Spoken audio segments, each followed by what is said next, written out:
है, ऐसा ख्याल रख के ही हम सब लोग अपना नित्य नियम बनाए और उसमें से हम बचे। हम साधक लोग इस महामारी में बच के दूसरों की सेवा करें, दूसरों को इस रास्ते पे मार्गदर्शन देकर पूरा समाज को एक सच्ची राह दिखाकर उसको उगारने का प्रयत्न करें। क्योंकि हम सब लोग दवाखाने में जाएंगे, सरकारी हॉस्पिटलों में जाएंगे, सरकार कितना ध्यान रखेगी, कितने लोगों को, इतना बड़ा अपना भारत देश, तो कितनी व्यवस्था कितने लोगों की होगी। फिर हम सरकार को दोष दे, वो भी तो उचित नहीं है। सरकार ये व्यवस्था नहीं कर रही, वो नहीं कर रही है, ये भी हमारे लिए उचित नहीं है। तो सबसे प्रथम हम घर पे ही हमारा इलाज करके ठीक होने का प्रयत्न करें और उससे बहुत सरलता से हम इलाज करके ठीक हो सकते हैं। उसका पूरा मार्गदर्शन हमारे श्री अतुल भाई और विपुल भाई देंगे।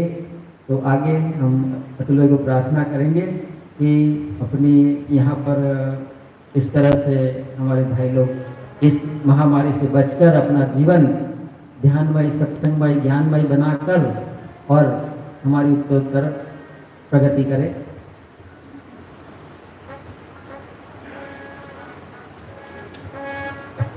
अभी यहाँ समिति वाले भाई लोग भी बैठे हैं, सब अलग अलग जगह की समिति के भाई लोग भी आ चुके हैं।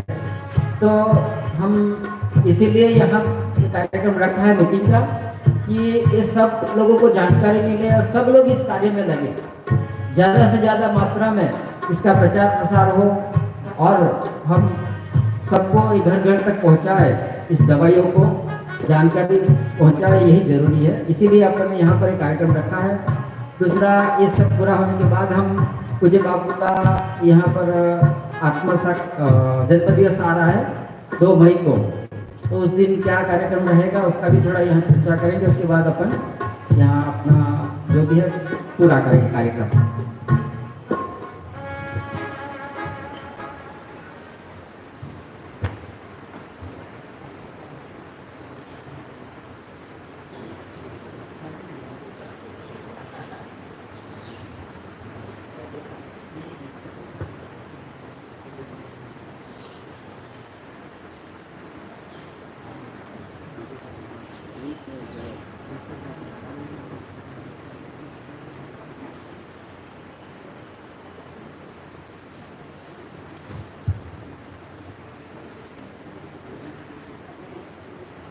हिंदी में ना, हिंदी। सभी उपस्थित गुरु भाई और बहनों को मेरा नमस्कार।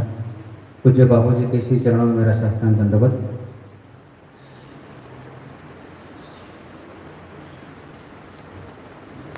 जैसे वे बद्रज भाई ने बताया,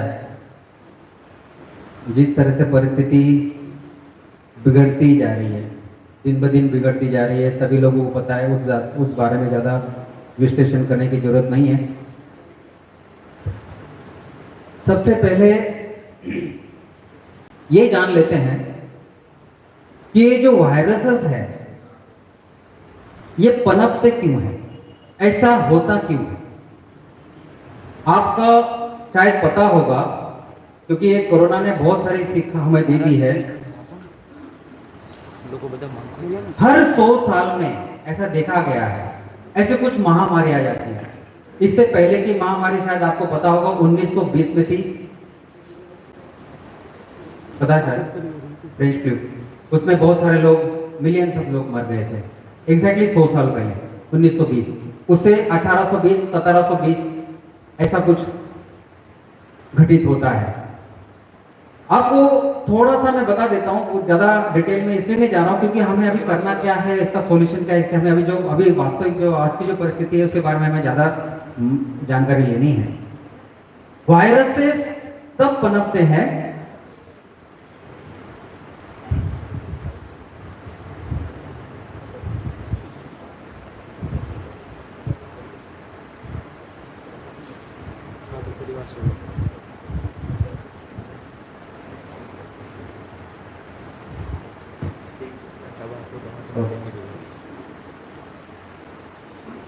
जैसे कुछ दिन बीतते हैं, जैसे बहुत सारी चीज अननेचुरल, ध्यानपूर्वक समझना मेरी बात को, जो चीज अनैसर्गिक ज्यादा होती रहती है तब इस तरह से कुछ वायरस पनपते हैं। अनैसर्गिक मतलब कैसे?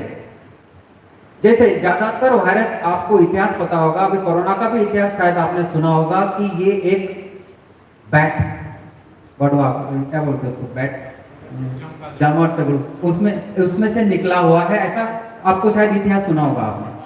ठीक है, ये जो वायरसेस होते हैं ना, ये सब में क्या है, जब कोई चीज अननेचुरल होती है उसमें से पनपते हैं। जैसे अननेचुरल चीज को एग्जांपल के तौर पे बताता हूँ, बहुत सारे अननेचुरल चीज होती है। नेचुरल चीज और अननेचुरल चीज। अननेचुरल चीज मतलब क्या है? जैसे अगर मैं मुर्गियों का उत्पादन करता हूँ, मुर्गी को उत्पादन क्यों करता हूँ? लोगों को भाई, मेरे बहुत लोग खाते हैं मुर्गियां, इसलिए मुर्गी फार्म में खड़ा कर दूंगा, बहुत सारे मुर्गियों का मैं उत्पादन करूंगा।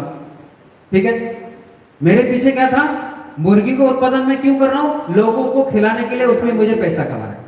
ठीक है, अगर मुर्गियों को अगर ऐसा ही खुला छोड़ दिया जाए जंगलों में, तो उनकी संख्या इतनी कम होगी जैसे मोरों की होती, मोर उतनी कम होगी। अगर मुर्गियों को अगर ऐसा ही छोड़ दिया जाए, जितने पोल्ट्री फार्म में लाखों मुर्गियां बना रहे हैं, उतनी मुर्गियां इस धरती पर हो ही नहीं सकती। ये हो गया अननेचुरल। समझ रहे बात को? अननेचुरल चीज ऐसी हो जाती है, और ऐसी अननेचुरल चीज केवल हमें इकोनॉमिक और पैसा कमाने के लिए हम कोई चीज नेचर के विरुद्ध में करते हैं, और उसमें से कुछ ऐसी चीज पनप जाती है और वो ऐसा नुकसान करती है। कुछ तो अननेचुरल ऐसा हुआ है, जो ऐसा वायरसेस आ जाते हैं और हमें, मानव जाति को इसका हमें भुगतना पड़ता है। ऐसा ही हर साल, हर 100 साल में ऐसा दिखा गया है। चलो उसमें ज्यादा डिटेल में नहीं जाना है, कुल मिला के उसका कारण यह है। और आज तक जितने भी वायरसेस ने पूरा विश्व को, जितने वायरसेस ने आज तक तबाही मचाई है इस विश्व की, वो विदेशों से ही आया है। आज तक एक भी वायरस भारत से निर्माण नहीं हुआ। आज तक एक भी वायरस भारत ने नहीं दिया है।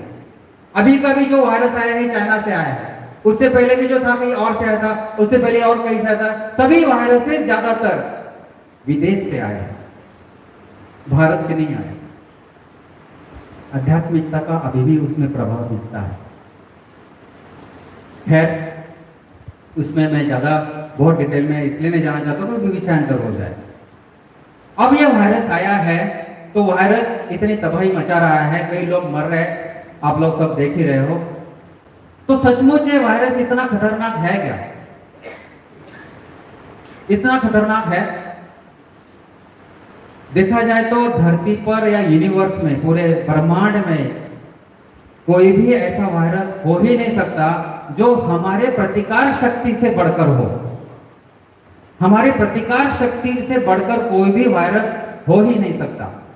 हाँ, अभी कुछ ऐसी चीज हमारे भी शरीर में कुछ ऐसी होती है घटनाएं, तो फिर वो शारीरिक लेवल पर हो, केमिकल लेवल पर हो, मेंटल लेवल पर हो, जो जिस लेवल पर जितना डिस्टर्ब है उसका उतना असर उस वायरस का उसके शरीर पर होता है। समझ रहे बात? जो ज्यादा डरावना होता है, एकदम डर के मारे उसका सारा शरीर, जिसको आदत होती है जरा जरा चीज से डर जाना, जरा जरा चीज से भयभीत हो जाना, जरा जरा चीज से क्रोधित हो जाना, ऐसे लोगों को, जो जिसका माइंड लेवल पर, जिसका मेंटल लेवल पर जो ज्यादा डिस्टर्ब होता है, उनको तुरंत वायरस पकड़ लेता है। आपने देखा होगा, जो लोग इन दिनों में उन डेड बॉडीज को उठा रहे हैं, उनको उठा उठा के ले जा रहे हैं, जो जिनको हेल्थ वर्कर कह रहे हैं, अभी तक हेल्थ वर्कर एक को भी कोरोना होके मरा नहीं है, क्योंकि वो मन से बहुत पक्का है, मुझे पता है तो ठीक है, होता रहता है कोरोना के, उनको हुआ नहीं है। वो लोग मर रहे हैं कि जो ओह कोरोना, मतलब गया। जो भयभीत हो रहा है सबसे पहले, जो मेंटल लेवल पे एकदम जो डाउन हो रहा है, उसको कोरोना ले जा रहा है। शायद आपने बाबूजी का सत्संग भी सुना होगा, महामारी जा रही थी, एक महाराज जी को, कहाँ जा रही है? बोले महामारी हूँ, जा रहे हो, वहां पर कई लोगों का प्रारब्ध है, उनको मैं 400-500 लोगों के लिए जाना है। महाराज जी बोले ठीक है। महाराज जी को बोल दिया भाई आप जरा ये जो भी प्रकृति का जो व्यवस्था है उसमें हस्तक्षेप ना करे। तो महाराज जी बोले ठीक है। अब महामारी गई और जब जा रहे थे तो 4000 लोग मर चुके थे। महाराज जी बोलते हैं कैसे गया? बोले मैं तो 400-500 लेने जा रहे थे, बाकी इनको भय के मारे चले गए। यही हालात इस बार भी हो रहा है। कहने का तात्पर्य है कि कोई भी वायरस हमारे प्रतिकार शक्ति से बढ़कर हो ही नहीं सकता। और सबसे बड़ी बात मेंटेलिटी, हमारा मन, जिसका मन अगर पक्का सुदृढ़ है ना, उसको कुछ नहीं होने वाला, कुछ नहीं होने वाला। जैसे आप हेल्थ वर्कर देख रहे हो, वो सब देख रहे हो, आपको पता है हमारे सूरत में वो एकता ट्रस्ट वाले भी, वो भी देखो कितना सेवा कर रहे हैं, जो भी है। तो कहने का तात्पर्य है जो मन से पक्का है उसको कुछ नहीं हो रहा है। दूसरी बात, हमारे शरीर में जो होना केमिकल लेवल पर हम जो होते हैं, वो हमारे जो खान पान की आदतें होती है ना, तो वो हमारे शरीर में थोड़ा सा दिक्कत कर सकती है। अगर किसी को न जाने ऐसा विपरीत खाने की आदत होती है, पता है कि गर्मी तो आइसक्रीम खा लेंगे, पता है अभी कुछ, अभी देखा जाए तो इस सीजन में जो नहीं खाना चाहिए वो खा लेते हैं, तो शरीर की वहां प्रतिकार शक्ति आप लोग दबा लेते हैं। तो ऐसे लोगों के शरीर में भी वायरस तुरंत एक्ट हो जाता है, तुरंत घुस जाता है। तो कुल मिला के हमें इस चीज का बैलेंस रखना है।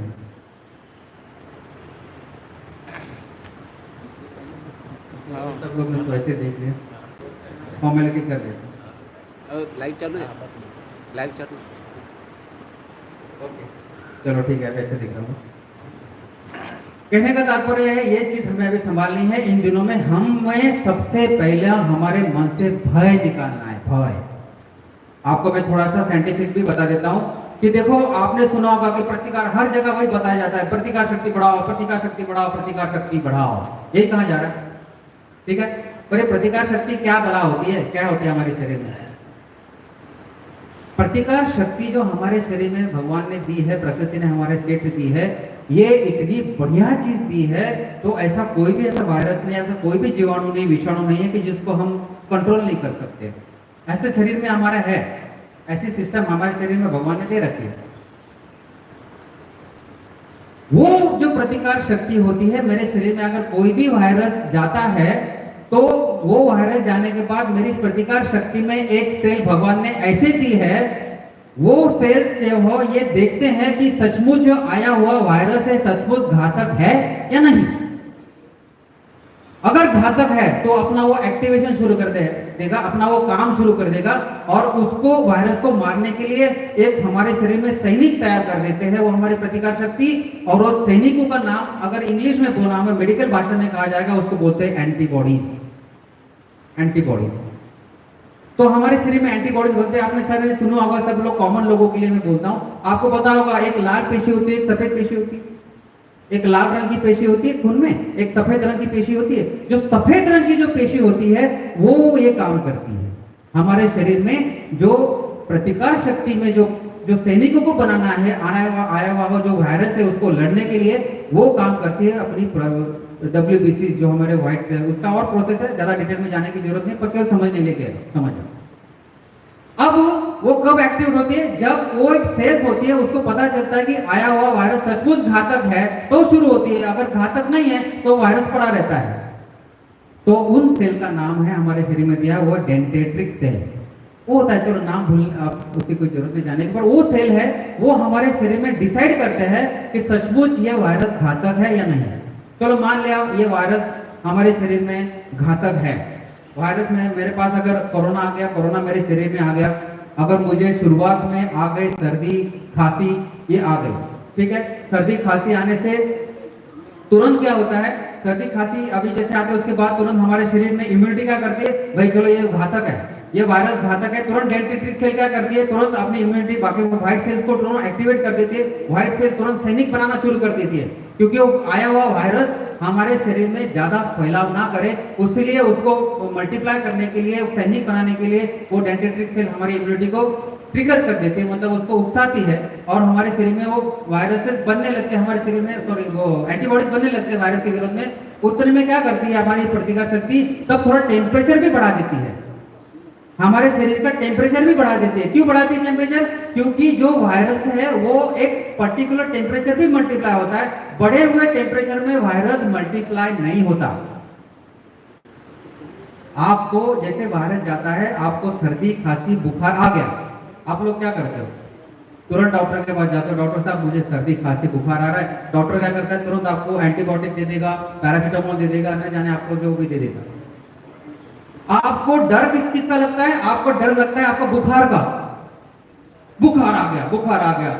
अरे सबसे अच्छी चीज है हमारी इम्यूनिटी की, हमारी प्रतिकार शक्ति की, जो बुखार बढ़ा देता है, क्योंकि उस बढ़े हुए बुखार में वायरस पनपता नहीं है।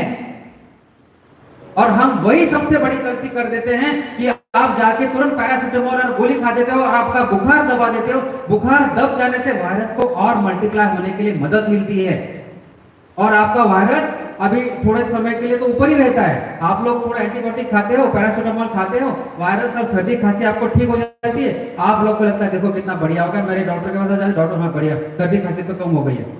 इस वायरस की बात कर रहा हूँ, कोरोना की। लोग जाते हैं, गोलियां लेते हैं, ठीक लगता है, कुछ दिनों के बाद, कुछ दिन को नहीं, आजकल तो मैंने देखा तो एक दिन में हो रहा है, एक दिन के बाद तुरंत वो वायरस यहाँ से तुरंत जाता है तुम्हारे फेफड़े पर, और फेफड़े पर जाने के बाद वो चालू होता है तुम्हारा दम भरना, तो श्वास फूलना शुरू हो जाता है। और इन दिनों में फिर आपका ऑक्सीजन घटना, जैसे श्वास मतलब आपको लंग्स को अभी वो खाने लग गया है, लंग्स को इन्वॉल्व करना है। लंग्स में एक बलून है अपना, एक अपना बलून सिस्टम है, वो बलून सिस्टम तुम्हारा एकदम कड़क हो जाता है। इस तरह से अगर हमारा लंग्स होता है तो वो जैसे वायरस आ जाता है वो ऐसा ऐसा होने लग जाता है, तो तुम्हारा लगता है, तुम्हें लगने लगता है श्वास, तुम्हें फूलने लगता है श्वास। मतलब क्या किया हमने, डॉक्टर की गोली खाके हमने अपना भला किया या बुरा? अरे हमने कभी भी ध्यान रखना, मैं यही चीज समझाने के लिए बस हमने बात हुई थी बदल भाई के, मैं लोगों को यही बताना है कि शुरुआत में अगर वायरस ऊपर है, सर्दी खांसी बुखार तक है, तो डॉक्टर की गोलियां मत खाओ, बिल्कुल मत खाओ। प्रॉब्लम वही आ रहा है, बेसिक चीज वही आ रही है। डॉक्टर्स पता नहीं क्यों समझ नहीं पा रहे हैं, और ये साइंस है, मैं मेरी मन की बात नहीं कर रहा हूं, ये साइंटिफिक है कि बुखार तुम्हारे शरीर में अच्छाई के लिए आता है, बुराई के लिए नहीं आता। वो वायरस कभी भी तुम्हारे बुखार में पनपता नहीं है। मैं तो कहूं तुम्हारे शरीर में बुखार 2, 4, 5 दिन रहेगा भी तो चलेगा, उतना वायरस तुम्हारे शरीर में यहीं तक सीमित रहेगा। आप अगर गोलियां खाओगे तो दब जाएगा, तुम्हारे लंग्स तक चला जाएगा, और तुम्हें ये तकलीफें हो रही है जो आजकल दिख रहा है। फिर ऑक्सीजन कम हो जाता है, फिर आपको निमोनिया हो जाता है, तो डॉक्टर बोलता है आपका SpO2 घट गया है, 80 के नीचे जाएगा, बोलता है एडमिट हो जाओ, ऑक्सीजन देना शुरू हो जाता है, गोलियां लेना शुरू हो जाती है, इंजेक्शन देना शुरू हो जाता है, और आदमी की फिर बॉडी आएगी। यही चल रहा है। इसलिए मैं पहला सबसे पहले हमें इम्यूनिटी बढ़ानी है, हमें निर्भय होके, अभय होके, हमें निर्भय होना है पहले, कि ये चीज एकदम पहले मैं मानता हूं, ये नहीं, मुझे कई लोग बोलते हैं डॉक्टर साहब आप तो एकदम ऐसी बात करना, वीडियो भी देखते कई लोग बोलते हैं वायरस का कुछ भी नहीं, कुछ में कितने लोग तो मर रहे हैं, और क्या जवाब दो, किस को क्या जवाब दो, कि यही बेसिक प्रॉब्लम तो यही आ रहा है, डर। आप पहले जो कुछ किए जा रहे हो, आपका जो परंपरा अपने मन में डाल दी है, परंपरा क्या डाल दी है आपने, परंपरा ये डाल दी है कि कुछ भी हो जाए डॉक्टर, कुछ भी हो जाए डॉक्टर, कुछ भी हो जाए डॉक्टर। ये परंपरा को तोड़ दो, ये परंपरा को तोड़ना ही पड़ेगा। मुझे तो अच्छे अच्छे लोग होते हैं, अच्छे अच्छे, मुझे क्या हुआ, मुझे थोड़ा सर्दी खांसी, थोड़ा मैं जाके आऊँ, चेक करूँ, मुझे आरटीपीसीआर तो कर दो, मुझे कोरोना है। अरे क्यों, क्या जरूरत है? हमारा भय हमें इतना, अरे आजकल ये टेक्नोलॉजी और ये इतना बढ़ गया है कि इसका मैं तो कोई ओवर टेक्नोलॉजी का भी इतना दुरुपयोग भी नहीं होना चाहिए। ये टेक्नोलॉजी का दुरुपयोग हो रहा है, इतनी भी हाई टेक्नोलॉजी और इतना भी जरूरत नहीं है हमें थोड़ा सा उसका उपयोग करना है, पर हम अब इतना उसके शरण में चले गए कि बिना टेक्नोलॉजी का हम रह नहीं सकते। यहाँ से वहां जाओ कभी हम अपना चालू कर देंगे गूगल मैप, हम अपने बुद्धि को, हमें विवेक को हम इतने टेक्नोलॉजी के सुपुर्द कर दे कि हमारा बुद्धि विवेक एकदम दब गया। मैं ये नहीं कह रहा हूं, इसके तात्पर्य यह है कि हमें टेस्ट नहीं करना चाहिए, वो नहीं करना चाहिए, मैं ये नहीं कह रहा हूं, मेरा तात्पर्य ये नहीं है। मेरा तात्पर्य है कि जहां जरूरी है वहां कराओ, खामखा किसी ये कर रहा है, वो कर रहा है, वो कर रहा है इसलिए मैं भी करूं, ये नहीं। हमें बेसिक चीज को समझना है, हमें करना क्या है, हमें थोड़ा बुद्धिपूर्वक काम लेना है, हमें करना क्या है।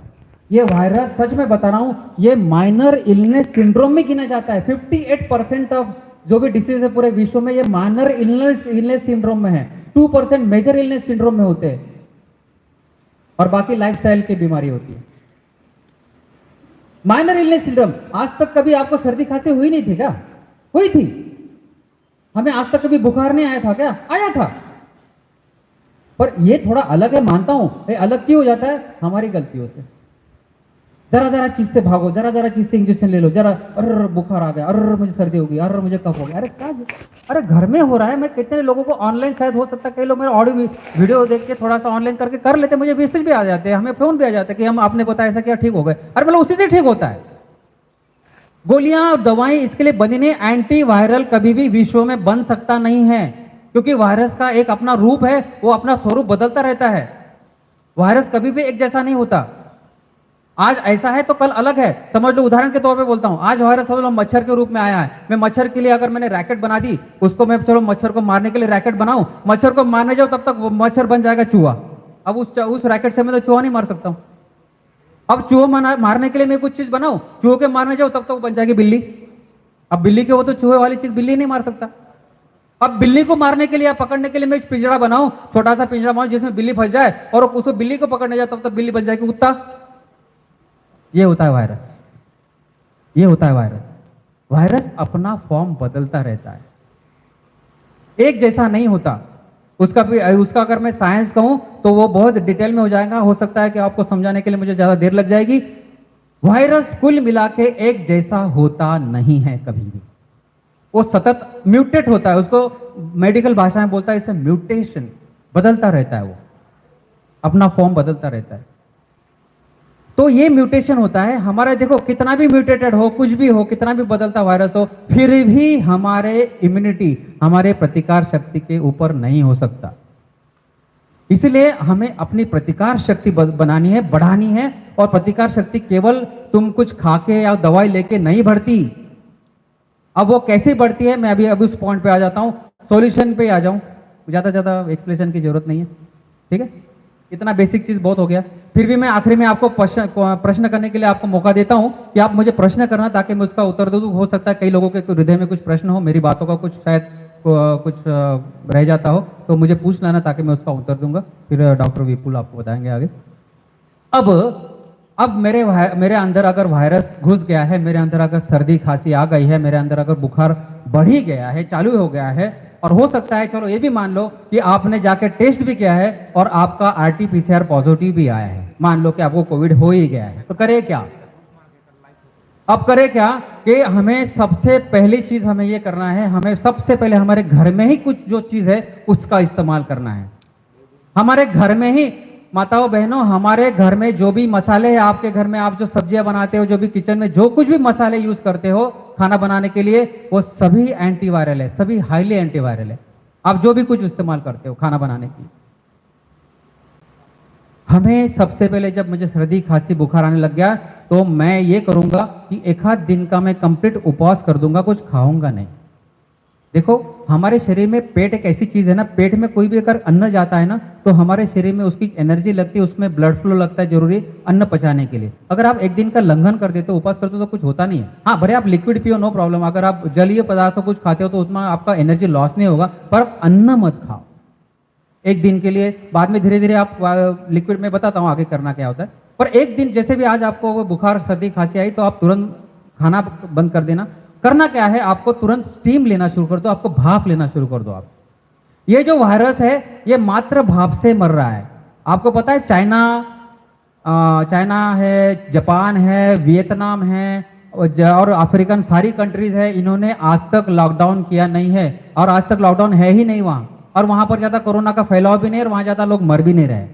देखो आप जापान खोलो, वियतनाम खोलो, चाइना भी देखो, खुद चाइना का क्या हाल है वो देखो आप। चाइना में इतना मृत्युंक क्यों नहीं है, वहां चाइना के लोग क्यों नहीं मर रहे, जो कि वहां से वायरस आया हुआ है, क्यों नहीं मर रहे? जरा आपने देखा, ये थोड़ा माइंड हमारा ऐसा विश्लेषणात्मक होना चाहिए। अफ्रीका कंट्री में इतने लोग क्यों नहीं मर रहे, वहां पर क्यों इतना? केवल यूएसए, यूके जो अपना एशिया कंट्रीज है और भारत है, इतने में ही क्यों हो रहा है, इतने में क्यों मर रहे हैं? क्योंकि उनको पता है कि वायरस को कैसा टैकल करना है। चाइना वालों को पता है कि ये वायरस कैसा मर रहा है। चाइना वालों को जैसे एक भी वहां व्यक्ति नहीं होगी जिसको कोरोना नहीं होगा, सबको कोरोना है वहां पर। वो क्या कर रहे हैं, जैसे उनको सिम्टम आ जाते हैं तुरंत वो गर्म पानी भाप लेना शुरू कर देते हैं। पता चल गया मुझे सर्दी खांसी हो गई, बुखार आने लग गया, तुरंत भाप शुरू कर देते हैं। उसमें अगर हम अपनी तरह से इंडियन बोलो तो उसमें हल्दी डालो, अजवाइन डालो, कपूर डालो, उसकी भाप लेना शुरू कर दो आप दिन में 4-5 बार। बाद में गर्म पानी से जितना आपका गर्म, जैसे मैं गर्म करता हूं पानी, जब 100% गर्म उबलता है पानी तो भाप निकलना शुरू हो जाती है, तब तक उसका टेम्परेचर 100 डिग्री होता है। जैसे ऊपर आएगा एयर से मिलेगा, थोड़ा घट जाएगा, फिर भी अंदर जाएगा, तब तक 80-85 डिग्री तो हो ही जाता है वो भाप। तो भाप आपके नाक से अंदर जानी चाहिए। जो गर्मी से जितनी तुम्हारी गर्म चीज लगेगी अंदर, अगर वायरस नाक से लेकर गले तक है तो वहां पर भाप अंदर से टच होती है और उस गर्म से वो मरता है। एक बार में नहीं मरेगा, 2-5 दिन, 1-2-3 दिन में वो मर जाता है। फिर आपको सिम्टम्स में आपको रिलीफ लेना शुरू हो जाता है। एक स्टेप। दूसरा, और चलो भाप भी एक ऑप्शन है, दूसरा लेना है तुरंत गर्म पानी। गर्म पानी का सेवन शुरू कर दो। गर्म पानी में केवल गर्म पानी ना पीना हो तो थोड़ा सा नींबू इसलिए डालना है, नींबू के मतलब सैट्रिक एसिड की लेवल अगर हमारे शरीर में बढ़ती है तो हमारे प्रतिकार शक्ति में उसका मदद होता है और एंटीबॉडीज फास्ट बनती है। इसलिए मैं ज्यादातर बोलता हूं कि गर्म पानी में नींबू डालो। नींबू अगर सादे पानी में पियो, रूम टेम्परेचर वाले या फ्रिज वाले, तो उसमें कफ बढ़ाता है, पर वही अगर गर्म पानी में पियो तो कफ बढ़ाता नहीं है वो। ये मैंने प्रैक्टिकल किया हूं, कई लोगों से किया हूं, कई लोग किए हैं।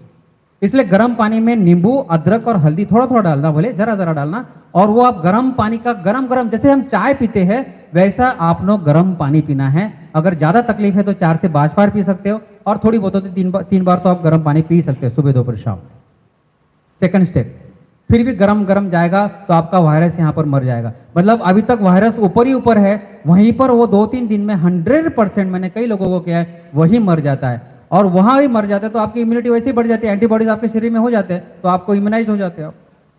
प्लस और मैं चीज बता देता हूं, और करना है तो कई, मैं हर जगह का मतलब मैं कोई भी चांस खोना नहीं चाहता हूं, केवल भाप और गर्म पानी तक सीमित नहीं रहता हूं, और आगे स्टेप जाता हूं। उनको बोलता हूं कि घर में लहसुन होता है और अदरक होता है।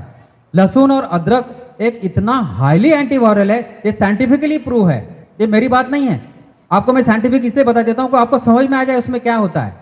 लहसुन में होता है एलिनिन, एक केमिकल कंपोजिशन, और भी होते हैं पर एलिनिन नाम का एकदम स्ट्रॉन्ग एक उसमें केमिकल होता है लहसुन में। और जिंजर मतलब अपना जो अदरक होता है उसमें होता है जिंजरॉल और एलिनिन, ये 2 केमिकल कंपोजिशन उन चीज में होती है। जैसे हम लहसुन और अगर वो अदरक मुंह में रख के चबाते हैं, चबा के हमारे लाड़, हमारी जो सलाइवा है, लाड़ जो है, उसमें होता है ट्रिप्सिन और लाइपेज, ये हमारे लाड़ में होते हैं। जब वो केमिकल अपना लहसुन का एलिनिन केमिकल जब हमारे लाड़ में से ट्रिप्सिन के साथ मिल जाता है तो एक एलिसिन नाम का एक हाईली स्ट्रॉन्ग एंटीवायरल केमिकल तैयार होता है हमारे मुंह में, और वो हमें उतारना होता है। वो केमिकल तुमको 2 से 3 दिन में है तुम्हारा वायरस मार देता है। इतना सिंपल है, इतना सरल है, केवल ज्ञान होना चाहिए कैसा मैनेज करना है। पर कई लोग मुझे ऐसे भी मिले हैं, कई लोग सर हमने तो खाया पर इतना मुंह जला, बाद में खाया नहीं। अरे तुम्हारा मुंह जलना इतना इंपॉर्टेंट है, तुम्हारा वायरस मारना इतना इंपॉर्टेंट है? और थोड़ा सहन कर लो, क्या फर्क पड़ता है, 1-2 दिन की बात है, खा लो ना, क्या दिक्कत है? थोड़ा मुंह जलेगा और हुआ क्या होगा, तुम्हारा वायरस तो 2 दिन में कंट्रोल हो जाएगा, उसका क्या। कुल मिला के आपको 1-2 बार दिन में थोड़ा लहसुन की कली और अदरक का टुकड़ा थोड़ा चबा के आधा मिनट तक तुम्हारे लाड़ के साथ मिलाओ और उसको अंदर उतार दो, एकदम गरम लगेगा, लगने दो, और 1-2 दिन में आपका वायरस कंट्रोल आ जाएगा। ये एक चीज। और तीसरी चीज है हमारे मसालों में, बहनों सभी के लिए, फिर भी बहनें जानते हैं, हल्दी हमारे उसमें होता है करक्यूमिन। हल्दी के अंदर केमिकल होता है करक्यूमिन। ये करक्यूमिन भी अगर आप डायरेक्ट फाक लेते हो, समझ लो एक चमची, अगर थोड़ी सी चमची अगर आप हल्दी पाउडर मुंह में रखो, गर्म पानी उसके ऊपर 1 घूंट पी लो, पेट में उतार दो, वो भी एकदम हाईली एंटीवायरल तुम्हारे शरीर में बनता है। पाउडर, केवल हल्दी पाउडर फाक लो। आजकल तो कच्ची हल्दी भी है, आधा अंगूठे के साइज जितना, इतना टुकड़ा अगर आप चबा के कच्ची हल्दी भी खाओ तो भी चलेगा, और नहीं हो तो पाउडर ही फाक लो तो भी चलेगा। तो हल्दी खाओ। और आजकल सभी लोग सोशल मीडिया से जुड़े हुए हैं तो आपने पता होगा, देखा भी होगा, नींबू, सैट्रिक एसिड, नींबू इतना स्ट्रांग होता है। अगर मैं लोगों को डालता हूं, नाक में बोलता हूं, जो अगर आप हेल्दी हो तो दिन में 1 बार डाल सकते हो, और जिनको तकलीफ है दिन में 2 बार, बाद में ठीक होने के बाद फिर 1 बार पे आ जाना। नाक में नींबू के रस 4-4, 5-5 डाल देना, थोड़ा झन्नाता है, थोड़ा तकलीफ होती है, पर पूरा ट्रैक तुम्हारा एकदम क्लीन कर देता है 1 बार में ही। तो मैं ये कहूंगा जरूर नींबू के रस भी हमारे नाक में डालें। ये सब चीज होती, इतना सरलता से तुम्हारा मेंटेन हो जाता है कि आपको कोई दवा की जरूरत ही नहीं पड़ती, बल्कि दवा ज्यादा कॉम्प्लिकेट करती है। मैं एलोपैथी की बात कर रहा हूं, आयुर्वेदिक है, जो जानकार है तो वो ले लो, आयुर्वेदिक दवा कहीं मिलती है तो जरूर खाओ, मैं एज अ होम्योपैथ हूँ, होम्योपैथिक डॉक्टर भी, मैं होम्योपैथिक दवा देता हूँ तो भी ठीक है। पर ये चीज मैं आपको इसलिए बताऊँ कि आप घर में रह के ही कर सकते हो, कहीं जाने की जरूरत ही नहीं है। तो ये कुल मिला के ये सॉल्यूशन है, आपको गर्म पानी की भाप, गर्म पानी पीना, 2 कली लहसुन और अदरक खाना, हल्दी खाना, नाक में नींबू के बूंद डालना, ये अगर आप फॉलो करते हो, अगर मैं तो कहूँ अभी पूज्य गुरु बापू जी का अभी अवतरण दिन आ रहा है, तो क्यों ना हम ऐसे पैम्पलेट बना दे और घर घर में बांटे, ताकि लोगों को कुछ भी तकलीफ हो तो ये शुरू करें, तुरंत डॉक्टर के पास भागना दौड़ना बंद कर दे।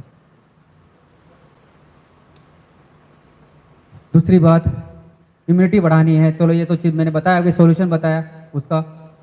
और लंग आजकल की सबसे सबसे खतरनाक, अगर आप अभी सब जानते हो पोजीशन क्या है, ऑक्सीजन। ऑक्सीजन ऑक्सीजन कम है, कोई कोई क्यों मरा, ऑक्सीजन नहीं मिला, यहाँ क्यों ऑक्सीजन, आपको मैंने सुना अभी कि लाइन लगी हुई है, ऑक्सीजन की लाइन लगी हुई है, ऑक्सीजन नहीं मिल रहा है इसमें। ओहो, ऑक्सीजन क्यों कम हो रहा है? क्योंकि हमारी लंग कैपेसिटी कम हो रही है। ऑक्सीजन हमारी लंग कैपेसिटी बढ़ानी तो क्या करना है? सबसे पहले प्राणायाम। प्राणायाम करना ही चाहिए, करना ही चाहिए, उसके लिए दूसरा कोई ऑप्शन ही नहीं है, प्राणायाम। अभी आप पूछोगे कि प्राणायाम भी कौन सा करे, अभी मैं उस बारे में अभी थोड़ा हम बोलने वाले हैं। प्राणायाम भी आप पूछोगे भी कौन सा करे प्राणायाम, प्राणायाम तो कई प्रकार के हैं। तो जिस प्राणायाम में हमिंग सॉन्ग निकलता है, मैं साइंटिफिक बात बता रहा हूं, जिस प्राणायाम में हमिंग सॉन्ग निकलता है, हमिंग मतलब ये हो गया हमिंग सॉन्ग, ये ऐसा हमिंग सॉन्ग कौन से प्राणायाम में निकलता है? भ्रामरी, करेक्ट। और ओमकार का गुंजन, हरि ओम, हमिंग सॉन्ग है। तो ये जिस प्राणायाम में हमिंग सॉन्ग होता है, साउंड होता है, ये आप प्राणायाम करने से डायरेक्ट तुम्हारा वो लंग्स पे इफेक्ट करता है और वो तुम्हारी लंग की कैपेसिटी बढ़ाता है। और भी साइंटिफिक बताऊं, और भी अंदर जाऊं, और भी साइंटिफिक बात यह है, जैसे मैं हमिंग साउंड गा रहा हूं, भ्रामरी कर रहा हूं, कर रहा हूं, तो मेरा एक साउंड बाहर आ रहा है और अल्ट्रासाउंड अंदर जा रहा है। दो साउंड होते हैं, एक होता है साउंड जो आप सुनते हो और एक होता है अल्ट्रासाउंड जो स्ट्रेट में एकदम स्ट्रेट लाइन में जाता है, वो सीधा हमारे लंग्स में जाता है। और लंग्स में जहां पर हमारे रक्त वाहिनी में वायु और वायु का खून के साथ मिलना होता है, वहां पर बबलिंग तार होता है, उसको बोलते हैं सोनोल्यूमिनेसेंस। और ये बबलिंग जो होता है वो खूब एनर्जी देता है, इसलिए जो हमिंग साउंड से वो सोनोल्यूमिनेसेंस जो है वो बहुत बढ़ता है और हमारे शरीर में बहुत ज्यादा शक्ति आती है। और ये मात्र हमिंग साउंड करता है, इसलिए अरे पूज्य बापू जी ने तो कई साल से करा रहे हैं, इतना सरल है, पर समझ में नहीं आता, इनको क्यों नहीं समझ में नहीं आता, इतना सरल है, सब कुछ साइंटिफिक। बापू जी ने जो कुछ कहा है, जो कुछ कराया, वो सब कुछ साइंटिफिक है। आपको मैंने अभी साइंटिफिक एक्सप्लेनेशन किया तो आपको लगा हो चलो अभी तो भ्रामरी करना चाहिए, और बापू तो कई साल से बोल रहे हैं भ्रामरी करने की। प्रतिदिन सुबह दोपहर शाम हम अगर गुरु हमें ओमकार का गुंजन तो हम सुबह दोपहर शाम सभी संध्या में करते ही करते हैं, पता नहीं कोई करता होगा भगवान जाने, हम तो एक सवेरे कर पाते, बाकी हमें समय नहीं मिलता, पर जितना हो सके हम गुंजन करते हैं। गुरु जी तो कई साल से करा रहे। अभी मैं आपको साइंटिफिक बता दिया तो आपको लगा नहीं अरे करना चाहिए, करना चाहिए, अरे गुरु जी तो सालों से करा रहे। कहने का तात्पर्य यह है कि सब कुछ हमारे पास ही है, बस उसको ढूंढना, उसको करना है, कहीं भागने की जरूरत ही नहीं है, कहीं भागने की जरूरत नहीं। ठीक है, तो बस यहां तक बात आ गई है। मैं आपको सॉल्यूशन भी दिया करना क्या है, और हो सकता है कि आने वाले दिनों में जो पूज्य बापू जी का अवतरण दिन है कुछ करने जैसा हो तो वो कर सकते हैं समिति की तरफ से, जैसे हम बता रहे। हाँ, भोजन कैसा लेना चाहिए, चलो उस बात पे भी आता हूँ। राइट, तो जैसे अभी मैं बताया था ना कि भाप सबसे अच्छा है, तो हम सेवा के तौर पे लोगों को वो आजकल भाप का भी छोटा छोटा वो मिलता है, वो अगर गरीबों में बांटे तो भी एक सेवा हो सकती है, देख लेना जैसे अनुकूल लगे, तो हो सकता है कि भाप लेवे, घर में बैठेंगे तो भी काम हो जाता है। हाँ, अभी जैसे इन्होंने प्रश्न पूछा कि खाना क्या खाएं, देखो मैंने कई पेशेंट को देखा है कि कोविड के बाद बहुत ज्यादा थकान हो रही है, बहुत ज्यादा कमजोरी हो रही है, और कमजोरी लगभग 8-8, 10-10 दिन, 15-15 दिन तक रह रही है। तो मैं हम जो बताते हैं, खाली पेट थोड़ा मतलब जितना हो सके फलों का सेवन करें, फल खाएं, सलाद खाएं, सूप पिए, अंकुरी पदार्थ खाएं, थोड़ा भिगोया चीज जैसे बादाम है, मूंगफली के दाने भिगो के उसका अगर छिलके उतार के पानी डाल के उसको घुमा दो, उसका दूध बन जाएगा, उसका दूध पियो, बादाम का मूंगफली का दूध बना के पियो, उसका नारियल का दूध बना के पियो, नारियल की गिरी निकाल के उसमें पानी डाल के उसका दूध बनाओ, तिल का दूध बनाओ, तिल को भिगो दो, रात को सवेरे पानी डाल के घुमा दो, उसका दूध बन जाएगा, उसमें थोड़ा शहद है या गुड़ डाल के पियो तो उसमें शक्ति आ जाएगी। तो कुल मिला के नेचुरल चीज का ज्यादा सेवन करो, फल, सलाद, सूप, अंकुरित पदार्थ, ये नट मिल्क जिसको मैं बताया नट मिल्क पियो, ठीक है। ग्रीन जूस, हरे पत्ते घर में होते हैं, पुदीना, धनिया, करी पत्ता वगैरह जो भी होता है, पालक वालक, उसको ले लो, थोड़ा पानी डाल के घुमा दो, उसका हरे पत्तों का रस लो। हरे पत्ते से देखो जानवर भी कितना हेल्दी रहता है। हरे पत्तों का रस प्रतिदिन एक दिन शरीर में जाना ही चाहिए। हरे पत्ते इतने शक्तिवर्धक होते हैं, कोई भी हरे पत्ते, पर हम जो घर में खाते हैं वो आप करो तो उसका हरे पत्तों का रस जरूर आपने पीना चाहिए। लाल रंग का रस पियो, जैसे बीट, गाजर, टमाटर है, उसका आप जूस पियो तो भी आपके शरीर में शक्ति आ जाएगी। तो कुल मिला के ऐसा करो। और इन दिनों में कफ का सीजन है, अगर कफ बढ़ता है और ये कोरोना का भी जो सीजन है उसमें चावल मत खाओ, चावल कम से कम खाओ, क्योंकि चावल कफवर्धक होता है। और आपने देखा चावल बनते हो पूरे पानी में ही खड़ा रहता है, उसका पूरा पानी में जीवन होता है, तो पानी होने से ज़्यादा कफ कारक होने से उतना जब तक तकलीफ है तब तक आप जरूर चावल का सेवन छोड़ दो। गेहूं की रोटी की जगह ज्वार की रोटी खाना, इन दिनों में ज्वार की रोटी ठंडी भी होती है, पचने भी हल्की होती है, ज्वार की रोटी खाओ, ये सब कर सकते हो, ठीक है। और कुछ प्रश्न हो, आखिरी एक पॉइंट है वैक्सीन का, उसको थोड़ा सा हम सेकेंडरी रखें, या तो भी मैं आपको थोड़ा सा बता दूं वैक्सीन लेना क्या करें। वैक्सीन के बारे में बोलता हूँ, लेना है या नहीं लेना है ये मैं नहीं कह रहा हूं। देखना, आप ये ना पूछना कि हमने वैक्सीन लेना है कि नहीं, मैं आपको उसका साइंस बता देता हूं, वो आपके ऊपर छोड़ता है लेना है कि नहीं लेना है। जैसे वायरस आया चाइना से, तो चाइना ने वायरस का स्टडी किया, उस चाइना का वायरस ने स्टडी किया वायरस का, उसके अंदर आरएनए होता है, वायरस के अंदर एक आरएनए नाम का स्ट्रेन होता है, उसका जीन समझ लो, उसने स्टडी किया चाइना ने, और उसका जीनोमिक कोड निकाल लिया, और वो चाइना ने क्या किया, उन्होंने वैक्सीन बनाने के हिसाब से उन्होंने स्टडी कर लिया और उन्होंने जीनोमिक कोड निकाल के उन्होंने अपने साइट में डाल दिया, चाइना ने अपने साइट में डाल दिया। और जैसे चाइना ने अपने साइट में उस वायरस का जीनोमिक कोड डाल दिया, तो कई कंपनीज ने जीनोमिक कोड ले लिया, और उस आधार पर उन्होंने, अभी उसकी बहुत लंबी प्रोसेस है, मैं आपको ज्यादा नहीं समझाता, पर उसके आधार पर, उस जीनोमिक कोड के आधार पर वैक्सीन बनी है अभी की। अब आपको तो मैंने बोला था कि वायरस बदलता रहता है, आप कभी सुना होगा सेकंड वेव, पहला वायरस थोड़ा हल्का था, ये वायरस थोड़ा हेवी है, समझ गए ना। तो वो वायरस का जो जीनोमिक कोड से जो वैक्सीन बना है, तो आपके वायरस के लिए लागू नहीं हो सकता, वो अभी इसमें काम नहीं आ सकता। ये साइंटिफिक बात बता रहा हूं, तो आप सोचना फिर लेना है कि नहीं, आपके ऊपर, ठीक है। इसलिए आप मुझे पूछना मत, में लेना चाहिए कि नहीं। आपको मैंने साइंटिफिक बता दिया कि वो उस वायरस के लिए बना था, जो वायरस अभी नहीं रहा, अब नया वायरस है, इसलिए वो वैक्सीन इसमें नहीं चलेगा, इसके लिए नया बनाना पड़ेगा, फिर ये बदल जाएगा, आगे कल दूसरा वायरस आएगा, तो ये चलेगा नहीं, उसको ऐसा चलता ही रहेगा, इसलिए वायरस का कभी भी दवा और वैक्सीन साइंटिफिकली बन ही नहीं सकता है। बाकी आप जाओ, ठीक है। तो मैं अभी यहां पर पूर्णाहुति करता हूं मेरी बात का। फिर भी अगर किसी को फास्ट का कोई क्वेश्चन हो, प्रश्न हो तो पूछ सकते हो, कोई प्रश्न हो तो। हाँ, નાકમાંનો લીંબુ નાખોનો 8 દિવસમાં એક જ વખત નાખો, જેને કોઈ તકલીફ નથી હોય એક વખત નાખો, જેને કોઈ વધારે તકલીફ હોય એ 2 વખત નાખો, સવાર સાંજ। બીજું કઈ? હા, આપણે રોજે સાંજે નાખો, કોઈ પણ એક ટાઈમ પાકો કરી લેવો, એ ટાઈમે નાખો, એકાદ દિવસ ગેપ પણ પડી જાય, 2 દિવસ ગેપ પણ પડી જાય, વાંધો નહીં। બીજું કઈ કોઈને પ્રશ્ન ભાઈઓ કોઈ તરફ? सब क्लियर, सब कोरोना मुक्त, वेरी गुड।